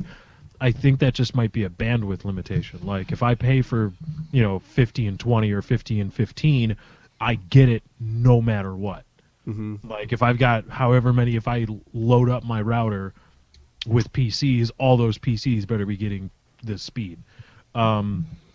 But I think they're the fastest non-thing. Can I ask a question? Like, when do you think like we're going to actually see an increase in internet speeds across the board? Like, it has to happen. I know you started out with 56K and then you jumped up to bandwidth. When do you think the next jump up is going to be when this is a new standard? When municipalities tell Comcast and Time Warner to go fuck themselves. What is a municipality? What is that? Like a city. Mm-hmm. Like when your city says we are going to pull our own cable, we're going to take bids, we're going to pull our own cable, and we're going to bring fiber internet to our residents. Competition. You big government bad guy. All right. There's two sides to this story, and I'm torn on it. Right? Like, I guess my real answer is I just want whoever freaking gives me better internet. But here's the thing: Comcast, Time Warner, AT&T, all these companies, they're competing on their merits and they're doing their best. It would be unfair if, say, hypothetically, let's say we were making, I don't know, coffee cups, right? And I'm in the coffee cup business. I'm blasting these things out. I've got, 65 employees all day long. They're putting coffee cups in the kiln, doing whatever it is that I want. And then, for some reason, the local government decides to have the prison make coffee cups. And now I'm competing against people who literally make like $1 a day, right? $1 a day. How can you pay these people $1 a day? Well, they're essentially slaves. They're in prison. Well, but you have expenses. Yet taxpayers handle everything having to do with these prison expenses. They get $1 a day. They're just happy we let them leave their cell. How can I compete with you? Well, bite me. That's your new problem. There's a parallel between that thing I just described, the government going into business against you in the form of prison labor, and the government running, lines in the ground. Like they say, well, why don't you just have your local town provide this? And the answer is that the government is not supposed to compete against private businesses. Mm-hmm. Having said that, God damn it, why aren't these private businesses doing a better job?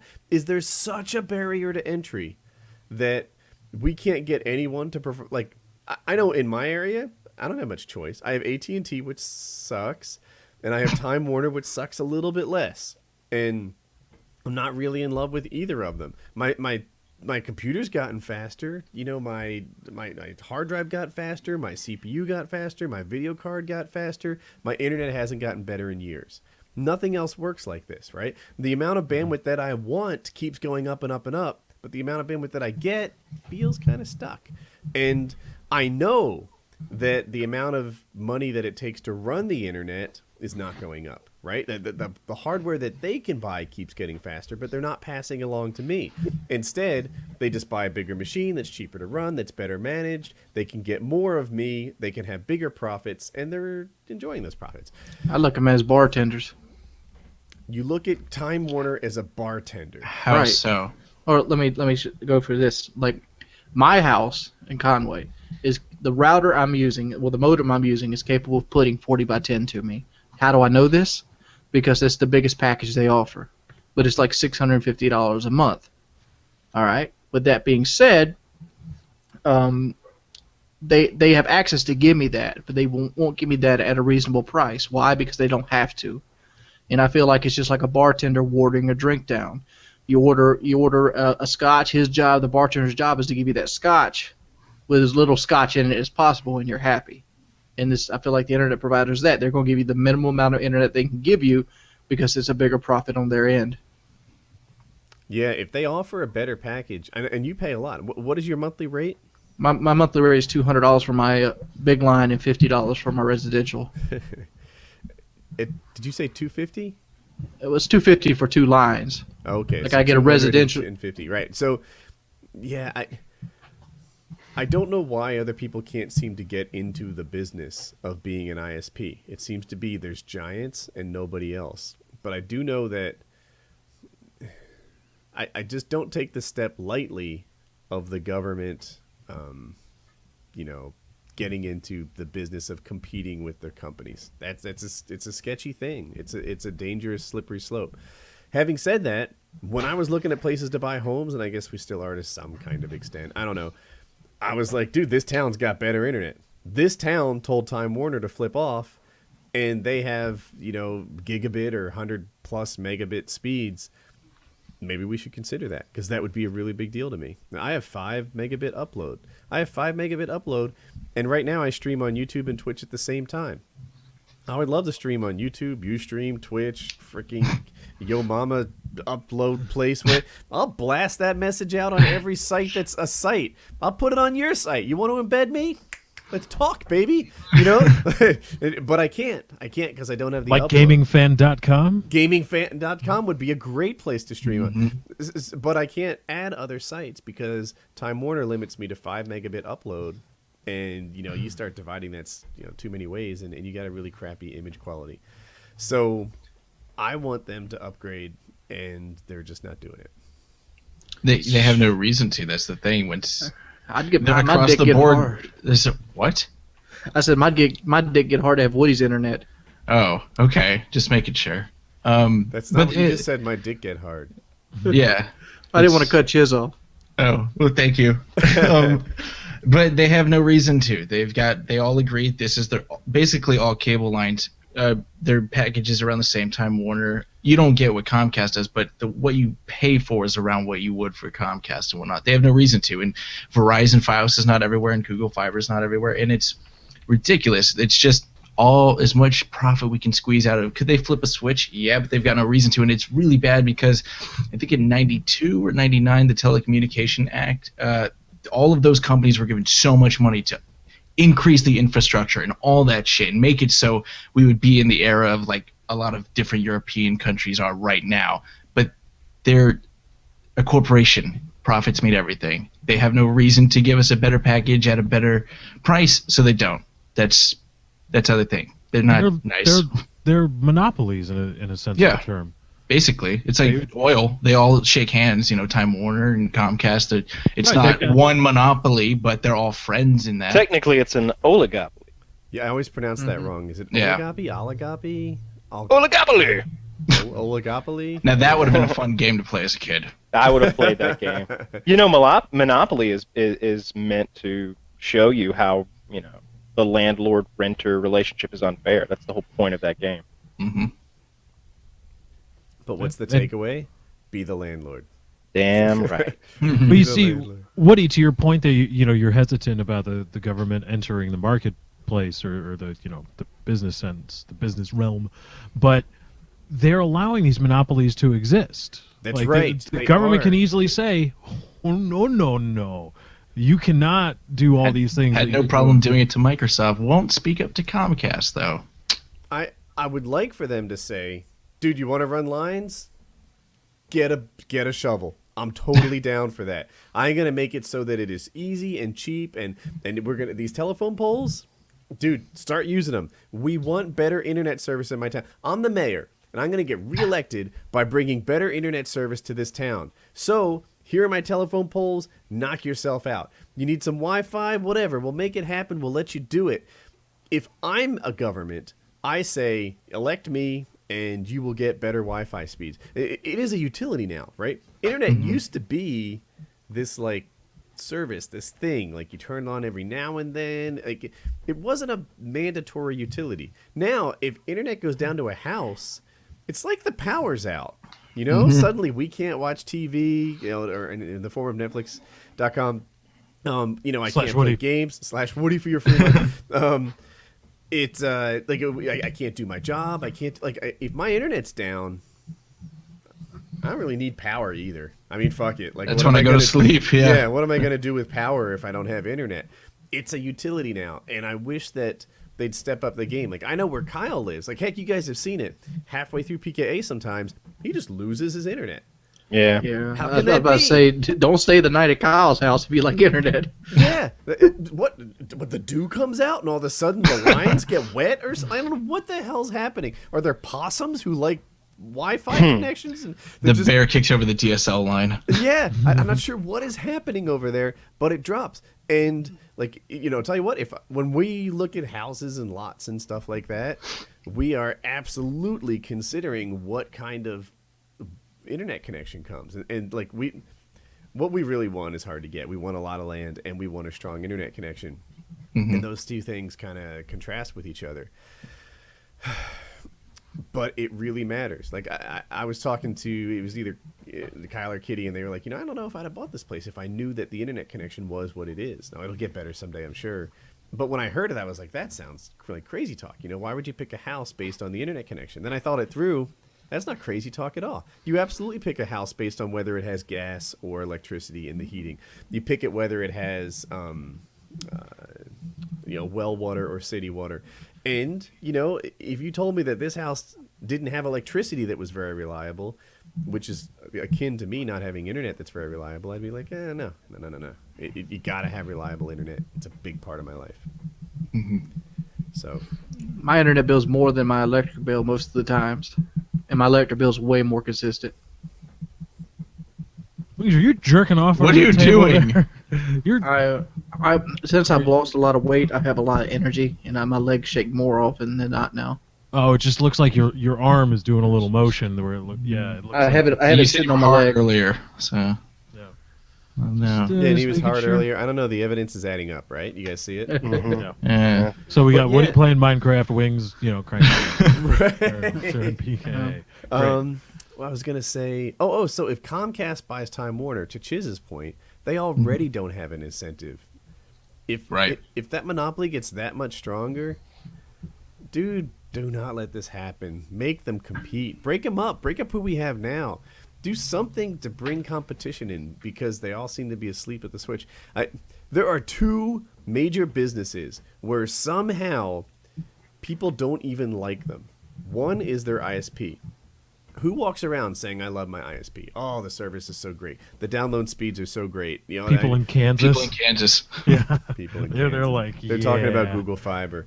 And then the other one is cell phone service. Like, nobody's happy with their cell phone service. Everyone thinks it's either too slow or too spotty, or the customer service is bad, or heaven forbid they go over that the whole business model in the United States anyway. It's like, well, guess how many minutes it is. Try to choose the lowest number you'll ever hit, and if you go over that by accident, even 1 month, then we'll wipe out the savings you would have had for an entire year if you had gotten the plan above it. So you sure you don't just want to pay more? It's like insurance, I would like, whatever, $100 a month, $100 a month. That's my standard thing. And then for some reason, we get we call an extra 100 minutes that we didn't before.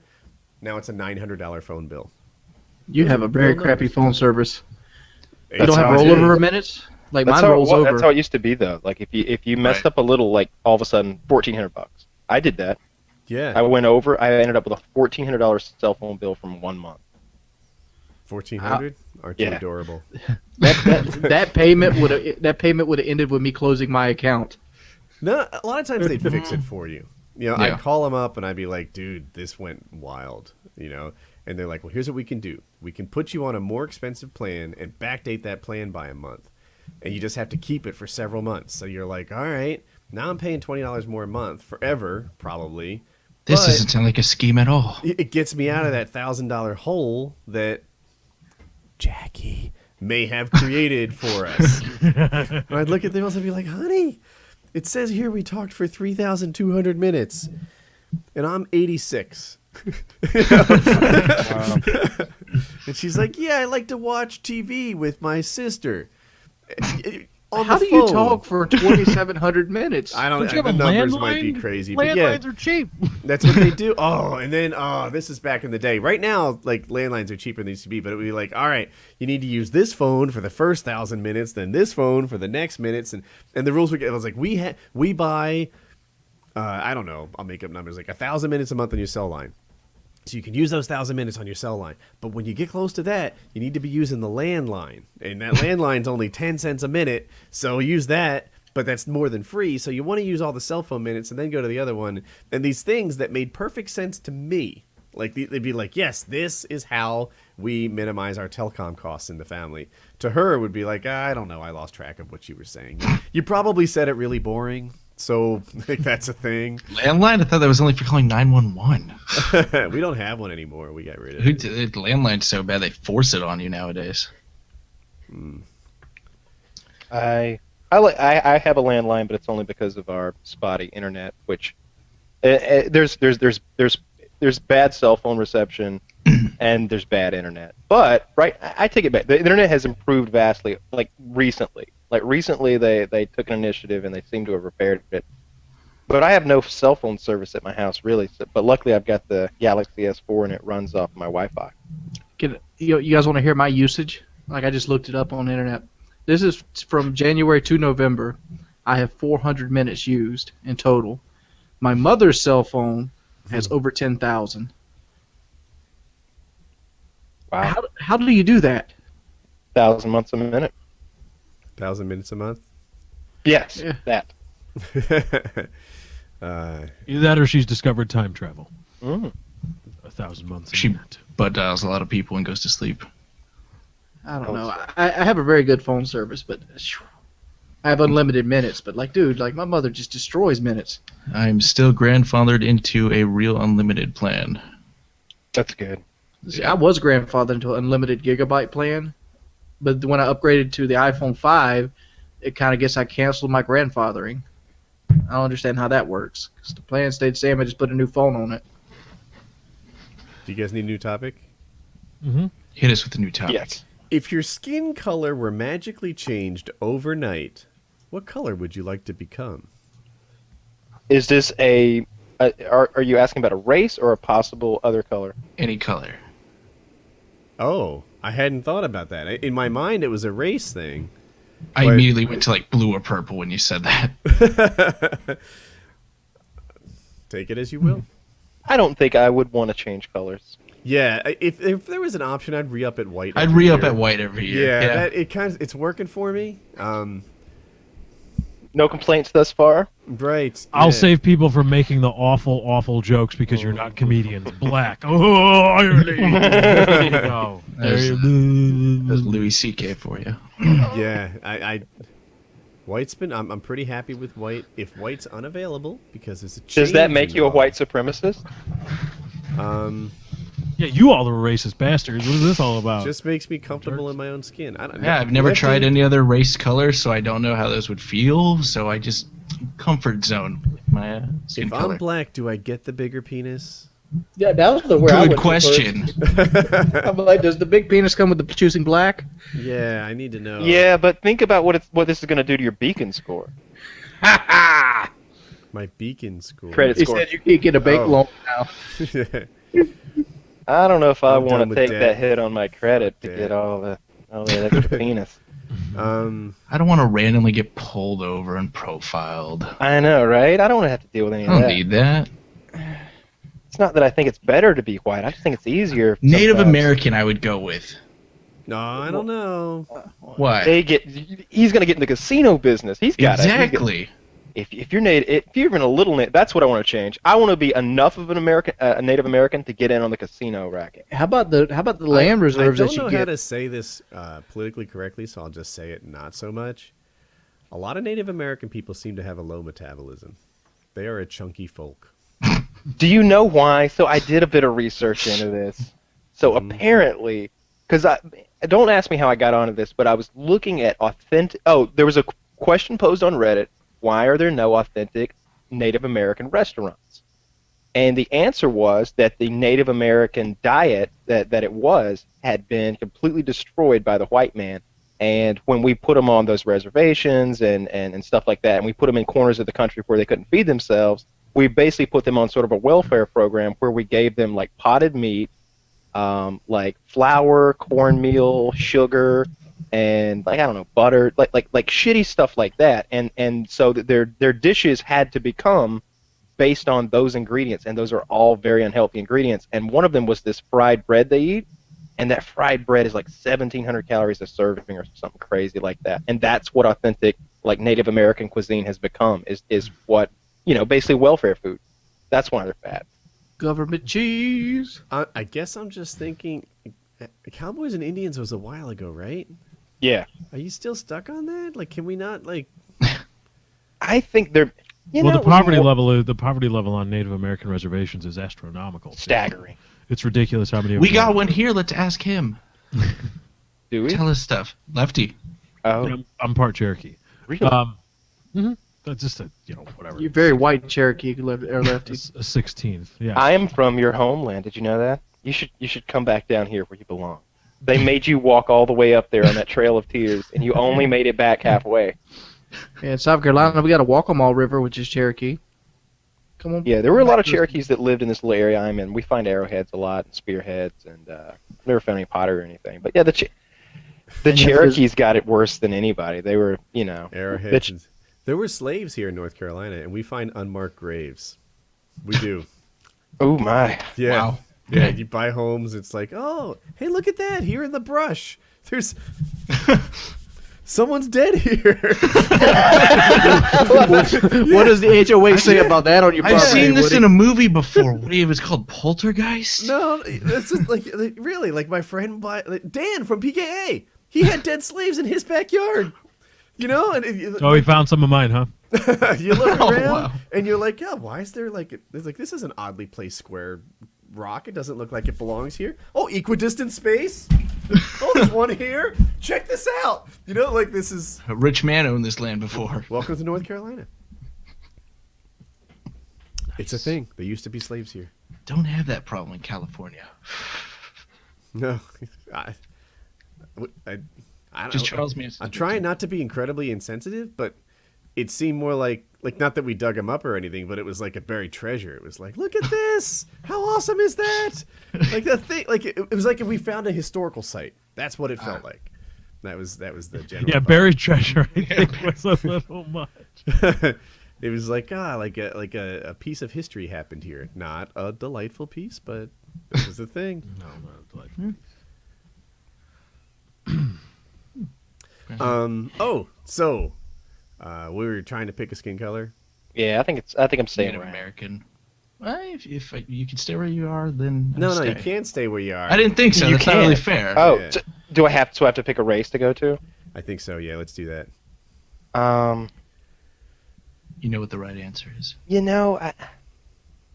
It's hard. Does Jewish count? Can I go if Kyle's I guess struggling? it counts. Yeah, go ahead. I'm gonna be Samoan, and here's the reasons. All right. One, The Rock is Samoan, so not every one of them is like insanely fat. But two, even if you are insanely fat, that's the most caring, giving culture to a fat person that you can be. Three, you're close enough to a black person to have the big penis stereotype, but you're not. Wow. You're not far enough away You're to get the close good enough score. to a Close black- enough. I That know people sounded who think so The Rock is black. He's I've actually Samoan. Never heard of that. You're before. 7 foot tall. You better have a piece of I think piece of junk. I think the Rock's mother is Samoan and his father is black. His father was also a wrestler Rocky who also went by there you go. Also Rocky went by the Maivia. name Rocky or the Rock. I think he just went by Rock. And Yeah, not but D-Rock. Samoan would be my answer. I'm really trying to pick some like cool, athletic, So- you know the answer then. maybe like Eastern country. No, maybe like a tall Japanese guy. I'm like Thailand. You know, I could be Thai or Vietnamese. Those guys are little though. Yeah, they are little. I wanna be like an wait, they're Iranian. white. You know, I really want to be Dutch. It seems like there's a lot of tall, good-looking, like blonde, athletic people there. Like I honestly feel like if I went there, I couldn't pick up any girls. Like, What about Sweden? Sweden's known for their health and good shape. Right. They're But these are white. white They're people. pure white. Yeah. What are Iranians classed as? Like that They're whole white. area that They're they're white classified people. as Yeah, they're Caucasian. white Damn, people. Yeah.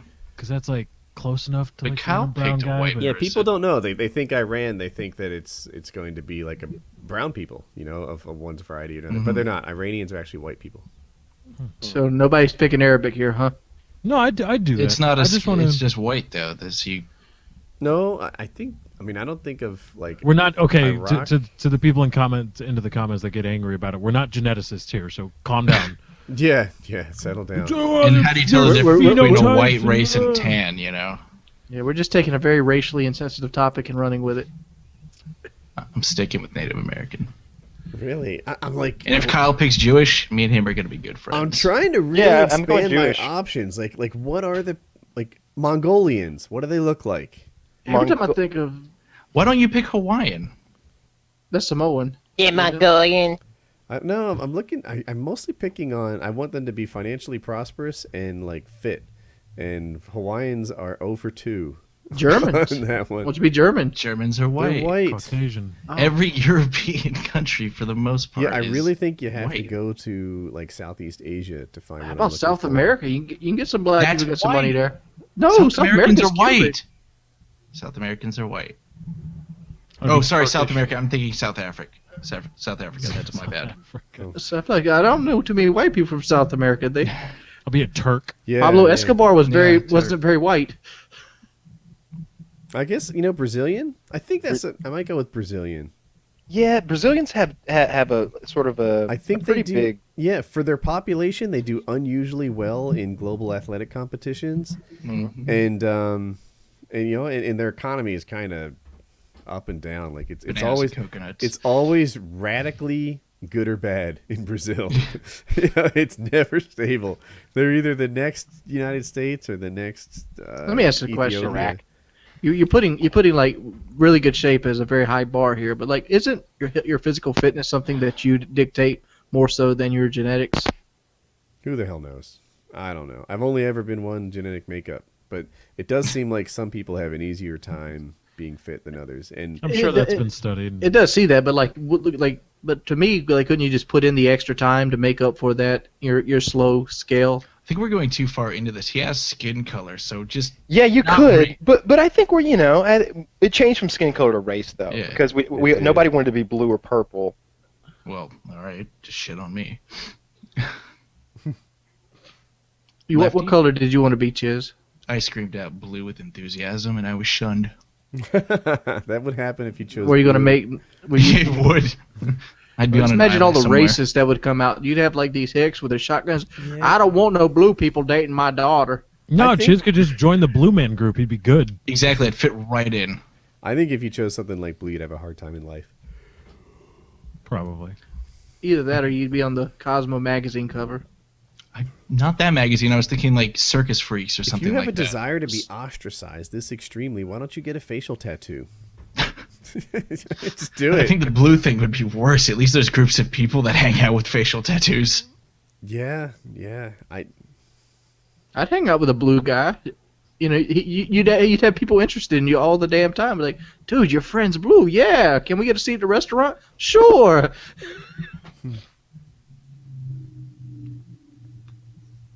Lefty I don't didn't know about answer. being blue. Your Lefty didn't answer. I gave a bunch of answers. I was like, I'm a Turk. I'm an Arabic guy. That's what. Why would you want to be Arabic Yeah. though? Like seriously, like Kuwaiti. I want to be a Kuwaitian. Because they I'm- partnered with the Nazis. Duh. the Italians did too. I mean, why didn't he be Italian?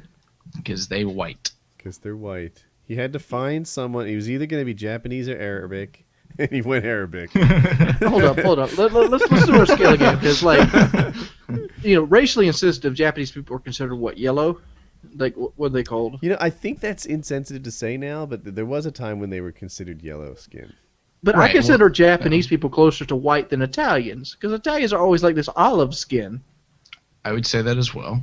Well, it's very ethnic Italians. Like, True. Italian. The sons and People say that daughters about of Italian Spaniard as emigres well. are a lot more Caucasian in America, I think. I don't know.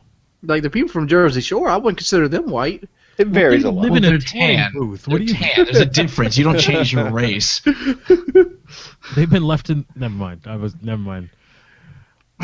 What about mix? What about like people that are mixed with two things, like the like people that would have like a black father and a white mother, or vice versa? Like Whatever the like dominant. what are those actually considered? Are they considered mixed, or Tiger Woods is black. is there a race for those kind of For people? when they have a white mother and a black father, or vice versa. Yeah. I think the word for it is mulatto. I don't know I don't know what the politically correct word is. I don't know. I got the word from a friend of mine who was half black and I've half heard white. that before. I was Like, like, Luca. because we what did asked they- him, he was his. I'm trying to get it right. His mom was white and his dad was black, but if you saw him, you couldn't quite pinpoint what the heck he was. Like, it wasn't like some people when their mom's white and their dad's black, you're like, yeah, totally, I see what happened there. The white and the black guy had a baby together, or one was a woman. But with him, it was like, he could be Mexican, maybe. He could be, like, in his, like, just by looking at his eyes, you're like, is there some Asian mixed in there? And at one point, it was an off-roading club. Everyone just got insensitive, and they're like, what the hell are you? And he's the one who's like, oh, I'm mulatto. I have a white mom and a black dad. I'm mulatto. So I think it's an okay term to use. Well, my question is like, when you do like doctors and you had to circle what race? Which race would he circle? Like mulatto isn't a choice there. Usually there's another to pick. There's another. Yeah. But If usually, if it's like for school loans or an application to a selective university or whatever, they choose whatever is more beneficial to them. Yeah. But like which is Tiger perfectly Woods fine. is Nothing wrong. Tiger Woods is not. You wouldn't be confused looking at Tiger Woods. Tiger Woods is Yeah. black, and he's half Asian, half black. I think it's whatever Oh, yeah. where you lean more towards is what you would be primarily called. How wait. does that work though? I want to go back to Lefty's thing. Are you sure it's perfectly fine to pick whichever one's advantageous to you? It's not fair that it's advantageous to be a race. I agree. It's not fair that whites, in regards to things like school loans and things like that, and even job applications, because you need certain companies need a not quota, but it's better if they have Yeah. other races working for them. Don't get me wrong. I mean, I live in the real world. Affirmative action. Sorry. And all my illegitimate children are going to be checking those other boxes. But those other boxes shouldn't be there. Am I crazy? No, it's not fair. It's gotten to the point, and I don't mean to talk about like white guilt or things like that, but either race is none. either race is an issue or it's not. And if race is an issue and racial issues, okay, but then if you're going to open that Pandora's box of saying not enough African Americans, not enough Asians or whatever are being hired at such and such a place or in such and such a field, or not enough, and you can expand this to gender equality too, not enough people are in this enough field, then you say, okay, you want to go down that road of racism, well, then making a decision based on someone's race is also racist. And you just have to accept that. Yeah, I worked in IT, and it seemed like women were often given a leg up in my environment because there were less of them. It was like, look at this place. 2/3 of the managers are men. Yeah, I know. And 95% of the people are men. And the 5% that are girls, they suck. Not because they're girls, but just because they suck. And, we're computer programmers here. For whatever reason, the people getting into it are guys. And not everyone who's a girl you don't need to have equal representation on this. Just let it be what it's going to be. I don't know. It's a little. It's going to be. It's a little jacked up too because specifically when it comes to jobs, I don't remember if the racial one is required or if it's optional, but I do know that the gender one is optional. So I don't remember how it goes, Always. But sometimes religious affiliation is also optional. Or some people can't even ask that. I'm just thinking. I've never seen that on a form. I'd be the white guy on the basketball team. If you were amazing. You don't have to be amazing. You just got to be able to warm a bench usually. No, if you're a white guy on a basketball team, you're shooting threes and doing pretty much nothing else. Yeah. You're out there on the arc popping trees. Be shooting threes be hard, dude. Like everybody else, 6'7", and you're over here at 6 foot trying to shoot over this dude. Well, no, the reason white guys are good at that. Yeah, they're usually taller primarily. It's like really, again, I haven't studied this, but it makes kind of sense in my head. It's like a suburban white boy thing. Mm-hmm. What do you do when you're a suburban white kid and you've got a basketball hoop in your driveway? You shoot trays, buzzer beaters, and you become a spot up shooter. You're not athletic enough to create your own shot or run a play, but you're a tremendous spot up shooter because you've spent your entire childhood shooting spot up threes in your driveway. And so that's what you do. You're not a LeBron James or Dwayne Wade or Chris Paul. You can't, or Derrick Rose. You can't create. I just your don't own remember shot. John Stockton being very good at shooting threes. Well, there are other. There's always exceptions. It's not. But he also passed. He didn't really do anything. Oh, that's the guy from the Jazz, John Stockton. Yeah. He's like he was under 6 feet if I remember correctly. Mm-hmm. Let's see. What was he? do? I know him and the mailman Karl Malone used to do it good in the 90s. This here Karl Malone. They're a good duo. One guy was great at. Oh, he's 6'1". My bad. I guess it's because he lives in a land of giants. Mm-hmm. And you think of him under 6 foot because everybody else is almost borderline 7. Mm-hmm. Right. They lie about their height. They do. Heightus. Howard Stern used to call him. So Howard Stern's 6'5". Yeah. But he's like a true 6'5", right? Like in America, it's pretty common to add an inch or stretch a little or whatever.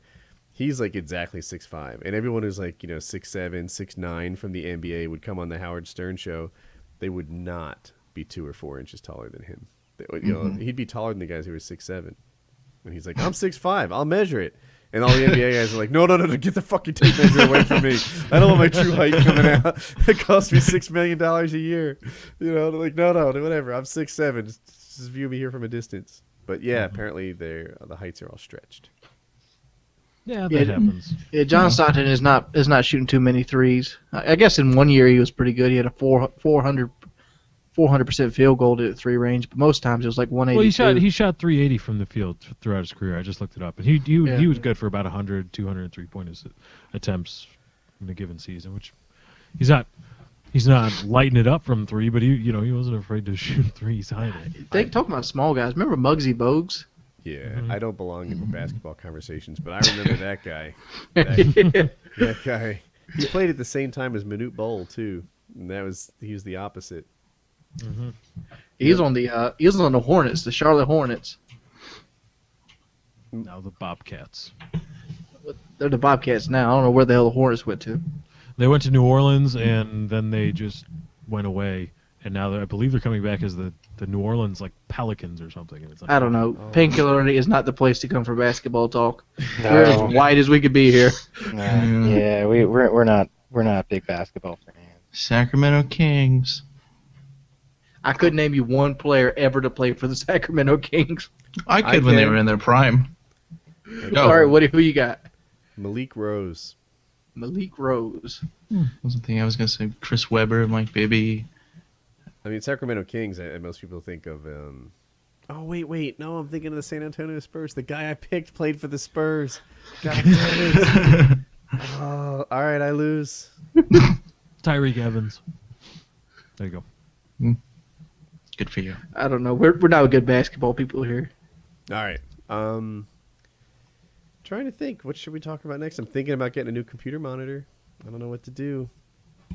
How many do you have now, Woody? Just 3. How much are you selling your old computer monitors? I'm not selling my old monitors. Those are backups, baby. Yeah, moving them around probably. He'll mount it on a wall somewhere. Mm-hmm. That's exactly it. I'll take one of these. It'll be an upgrade. What was I gonna say? But I've kind of got my heart set on a 1440p monitor. But I really want... What I really want doesn't exist yet. I want it to be 120 hertz, 1440p, and I want it to have G-Sync to work with an NVIDIA card without tearing. That's what I want. Do I wait for that? When's that coming? I don't know, mine and your monitor talk is different. As long as my monitor shows stuff, I'm pretty happy with them. You still play Xbox on a TV, right? Like, it's your preference? Mm-hmm. Why do you like TV? It's bigger. It helps me pick out targets in the distance easier. It's most of my Call of Duty game or shooter games in general is picking out targets against a background far across the map. Like, I like to get the longest line of sight I possibly could get and just own that line of sight. Whereas, like, I've been playing on a monitor since I got at Kyle's house. I think it's a 26 or 28. I'm not sure what it is. I've adjusted to it, but I feel like I could do better on my 42-inch Vizio. Jesus. Huh. I think I'm in the majority opinion, which doesn't mean you're wrong. I mean, you're talking about your preference. But I play better on a computer monitor. It responds faster, it ghosts less, and Sharper. It's sharper. And then I have an easier time keeping an eye on like a 24-inch monitor than I do on my TV. Like if I'm watching a lane and I also need to kind of see this window too, that's tougher to do. I used to play downstairs on a 52-inch TV. Yeah, I started on a 52-inch and I put a bayonet through it. Saw that. Actually, it was a thing. I was there when you blew it up. Actually, I think that was my rifle. That Mosin Nagant is what No, that was mine. Oh, was it your Mosin? Okay. Yeah. But like, I don't know. I don't want to say I'm insensitive, but like, I can't really tell the difference between that 52-inch and this 28-inch Spectre. Oh, in terms of like sharp playability. I mean, I remember like my eyes would hurt more on the 52-inch because I'd have to actually, I don't know the genetic words. Like, it'd feel like my eyes maxed out looking at the mini map. Like, I'd look up so sharply that it would actually put strain on, like, you know, the muscles in my eyes because of the distance my eyes had to cover, and that, I'd get headaches because of that. And not so much with the 42-inch. 42-inch is a little bit more in the wheelhouse. But, like, I could play on a monitor. I mean, but I don't know. That's something I don't know. Like, maybe I'll go back home next week and be like, this 42-inch TV fucking sucks now. I've been playing on this monitor last month. That's something that might happen. That'd be interesting to see what you say. Yeah, I have an easier time watching everything at once on a monitor. Mm-hmm. Yeah. I want at least 3 monitors because at some point I'd like to, if YouTube and streaming is always, is ever growing, I would like to get a second PC to stream. Because that would be awesome, to have a second PC to send the video feed to, and then just slave that PC to streaming so that I can run the games on without any performance hit. I You got a won't be able question. to do 1080 by 60. I There got a are question. 1080 by 60 cards. Evermedia's got one, supposedly. The Live Gamer? 60? Yeah. The Live 1080. Gamer maxes at 30 frames. It's an issue a lot of people have But wait, if you want to go it that plays route. at 60, but it records at 30. Yeah, that's the Oh. max you're going to get on streaming. You don't want to record more than 30. Oh, you want to stream at 60 frames per second? All my streams now are at 60 frames per second. On games that it matters. You know, like Battlefield 4 and COD, I stream at 60 frames per second. Do people appreciate it? I think so, yeah. For I got, Battlefield 4 and 60 frames per second, you can't go back to watching other streams after you've seen Battlefield 4 on a good like. I pull it off reasonably well, but you can tell guys that have a second PC dedicated to that because they're especially if they have the internet for it too. Oh, it's 60 frames per second. It's beautiful. It's like you're playing. You know, you're watching it, and it just looks awesome. My issue is the internet connection. If I wanted to make my stream look better, the thing I'd focus on is moving to Kansas. Like that's the thing. have y'all talked Yep. about the Xbox One? A little bit, I guess. Oh, I mean, has Talks about the anybody, audio. has anybody here played it? No, I got one. Woody's got one, yeah. Yeah, it's still in the box. Is it next to the PlayStation? It's on top of it. You can see them. They're both stacked right there. I don't know. Like, I was debating getting one, but at the same time, I heard you couldn't use Astros on them, and I'm like, hell no, I'm not playing Call of Duty on a headset. It's in stereo. You can use Astros, but it comes through in stereo, I think. Mm-hmm. It sucks, man. Until they patch it. But yeah, that sucks. It sucks.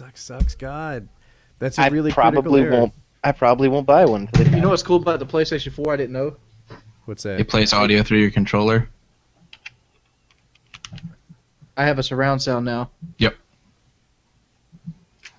You just plug the Astro headset directly in the controller. Yeah, Leave that's it on the nice. controller. It's got a speaker in it, so it's able to do No. The PlayStation 4 acts as like its own amplifier. Yeah. Mhm. So you can put a headset into it, and it'll power the headset. But I wonder how good it is. It's just like you can't adjust it, like Yeah, in 'cause game, like the the mix amp's Astro. a nice thing. Mm-hmm. But it sounds just as good, like if you're playing Call of Duty. But you can't like adjust the levels, like the voice in and out, like the mix amp could. The mix amp's a better choice. But if you had that and that's all you had, it would do it. Yeah. But does the mic work too? I guess it does, right? It does. Everything works. I just So feel is it now a 3.5 jack? I don't know what it's considered. Well, I guess the PlayStation 4 never had one. I'm thinking Xbox. Yeah, it's Yeah, probably 3.5. Xbox had their own little special thing. I don't know what It's this other 2.5. thing on the controller is. I don't know if you can see it. There's 3.5 millimeter jack, and there's another It plug-in for looks something. like the micro USB. That goes on the back. You charge it back here. Was that a DVI? Or not a DVI, a display port? It says EXT on it. External? I don't know what it means. Might be a data port for like controller add-ons. Maybe, I don't know. I mean, it could be with like a keyboard add-on or something like that. I don't know. But the Sony works with Bluetooth keyboards, so I might actually get like a Bluetooth keyboard to type stuff in. I wish Sony came with a bit. Well, you'll have to tell me. When people play, are there good mics? Are people talking to each other? It's just like Xbox. It's just the Xbox quality. You can't tell the difference. I guess it's not the quality, it's the population. I have this fear that because the headset is so bad that's just with the PS4, it's going to be the same community as on the PS3. Well, here's the thing with the PS4 that I've hated. These little things right here that come with like an iPod or like an iPhone, you could plug these into the controller and use them as a microphone and a headphone. Mm-hmm. And like they're bad. They're horrible for that because they make a noise. Mm-hmm. But Is like it a lot of better people. now? Is it fixing the PS4? No. That's on the PS4, Oh, really? and it's annoying. So you have to mute those people because a lot of So- people use these as like a cheap headset because it's like so close to your ears that you Right. sound really well. Because it's But- better than the one that comes with it, so they just grab the one that they have on their phone and they use it. It's a perfectly reasonable thing to do. Okay. I think what's going to happen on the Xbox is they're going to use that thing that came with it. And that has its own downsides. It doesn't play game audio through it, so you just have sound, you just have voices coming through one ear. But like Jordy, like if I'm asking you to sound whore and I cover one ear, good luck. You know, like You better be on what side is uncovered. yeah, you know, it's really going to hurt your ability to sound whore if I'm blocking off one of your ears or I'm only talking into one of your ears. And you know, like, yeah, here you are, sound whore away. You know, like that's a tough thing to pull off. Dude, sound whoring is so pivotal. Sound whoring is the reason I'm a 2-4 in Black Ops 2 and I'm a 4 in Ghost. Yeah, Ghost brought sound back. Although I'm struggling with it. Like there was, when I play, sometimes I hear the sound, I think there's someone behind me and it's me. That happened to me. Or in World War stupid II. dog. I shoot my dog like 3 times a match. You know, now that you say that, maybe it's the dog too. But Dog needs dead silence. Yeah, that dead silence always, like the big advantage to it was that I didn't hear me. It wasn't that you didn't hear me, especially back in the day. Like in COD 4, I feel like there were fewer people sound whoring with headsets. And I watched an XCal video once where he's like, hey, you know, welcome to Free For All. Or as I like to call it, I automatically win because I have a headset and they don't. That's not as true anymore. Now I feel like, you know, you pop in a random Free For All, 3 or 4 people are going to have a headset. So that's a thing. I know we're kind of winding it down. I'd like to add this. I only ate one time because there's not really much left to eat in the house right now. We're kind of running low on groceries. There it is. Shall we wind it off? Turn it down? I think we're past 3 hours. Yeah. Yeah, we're at, by my watch, 3 hours and 24 minutes in, or thereabouts. Nicely done. All right, I hope you guys enjoyed the show. Painkiller Already. Bye.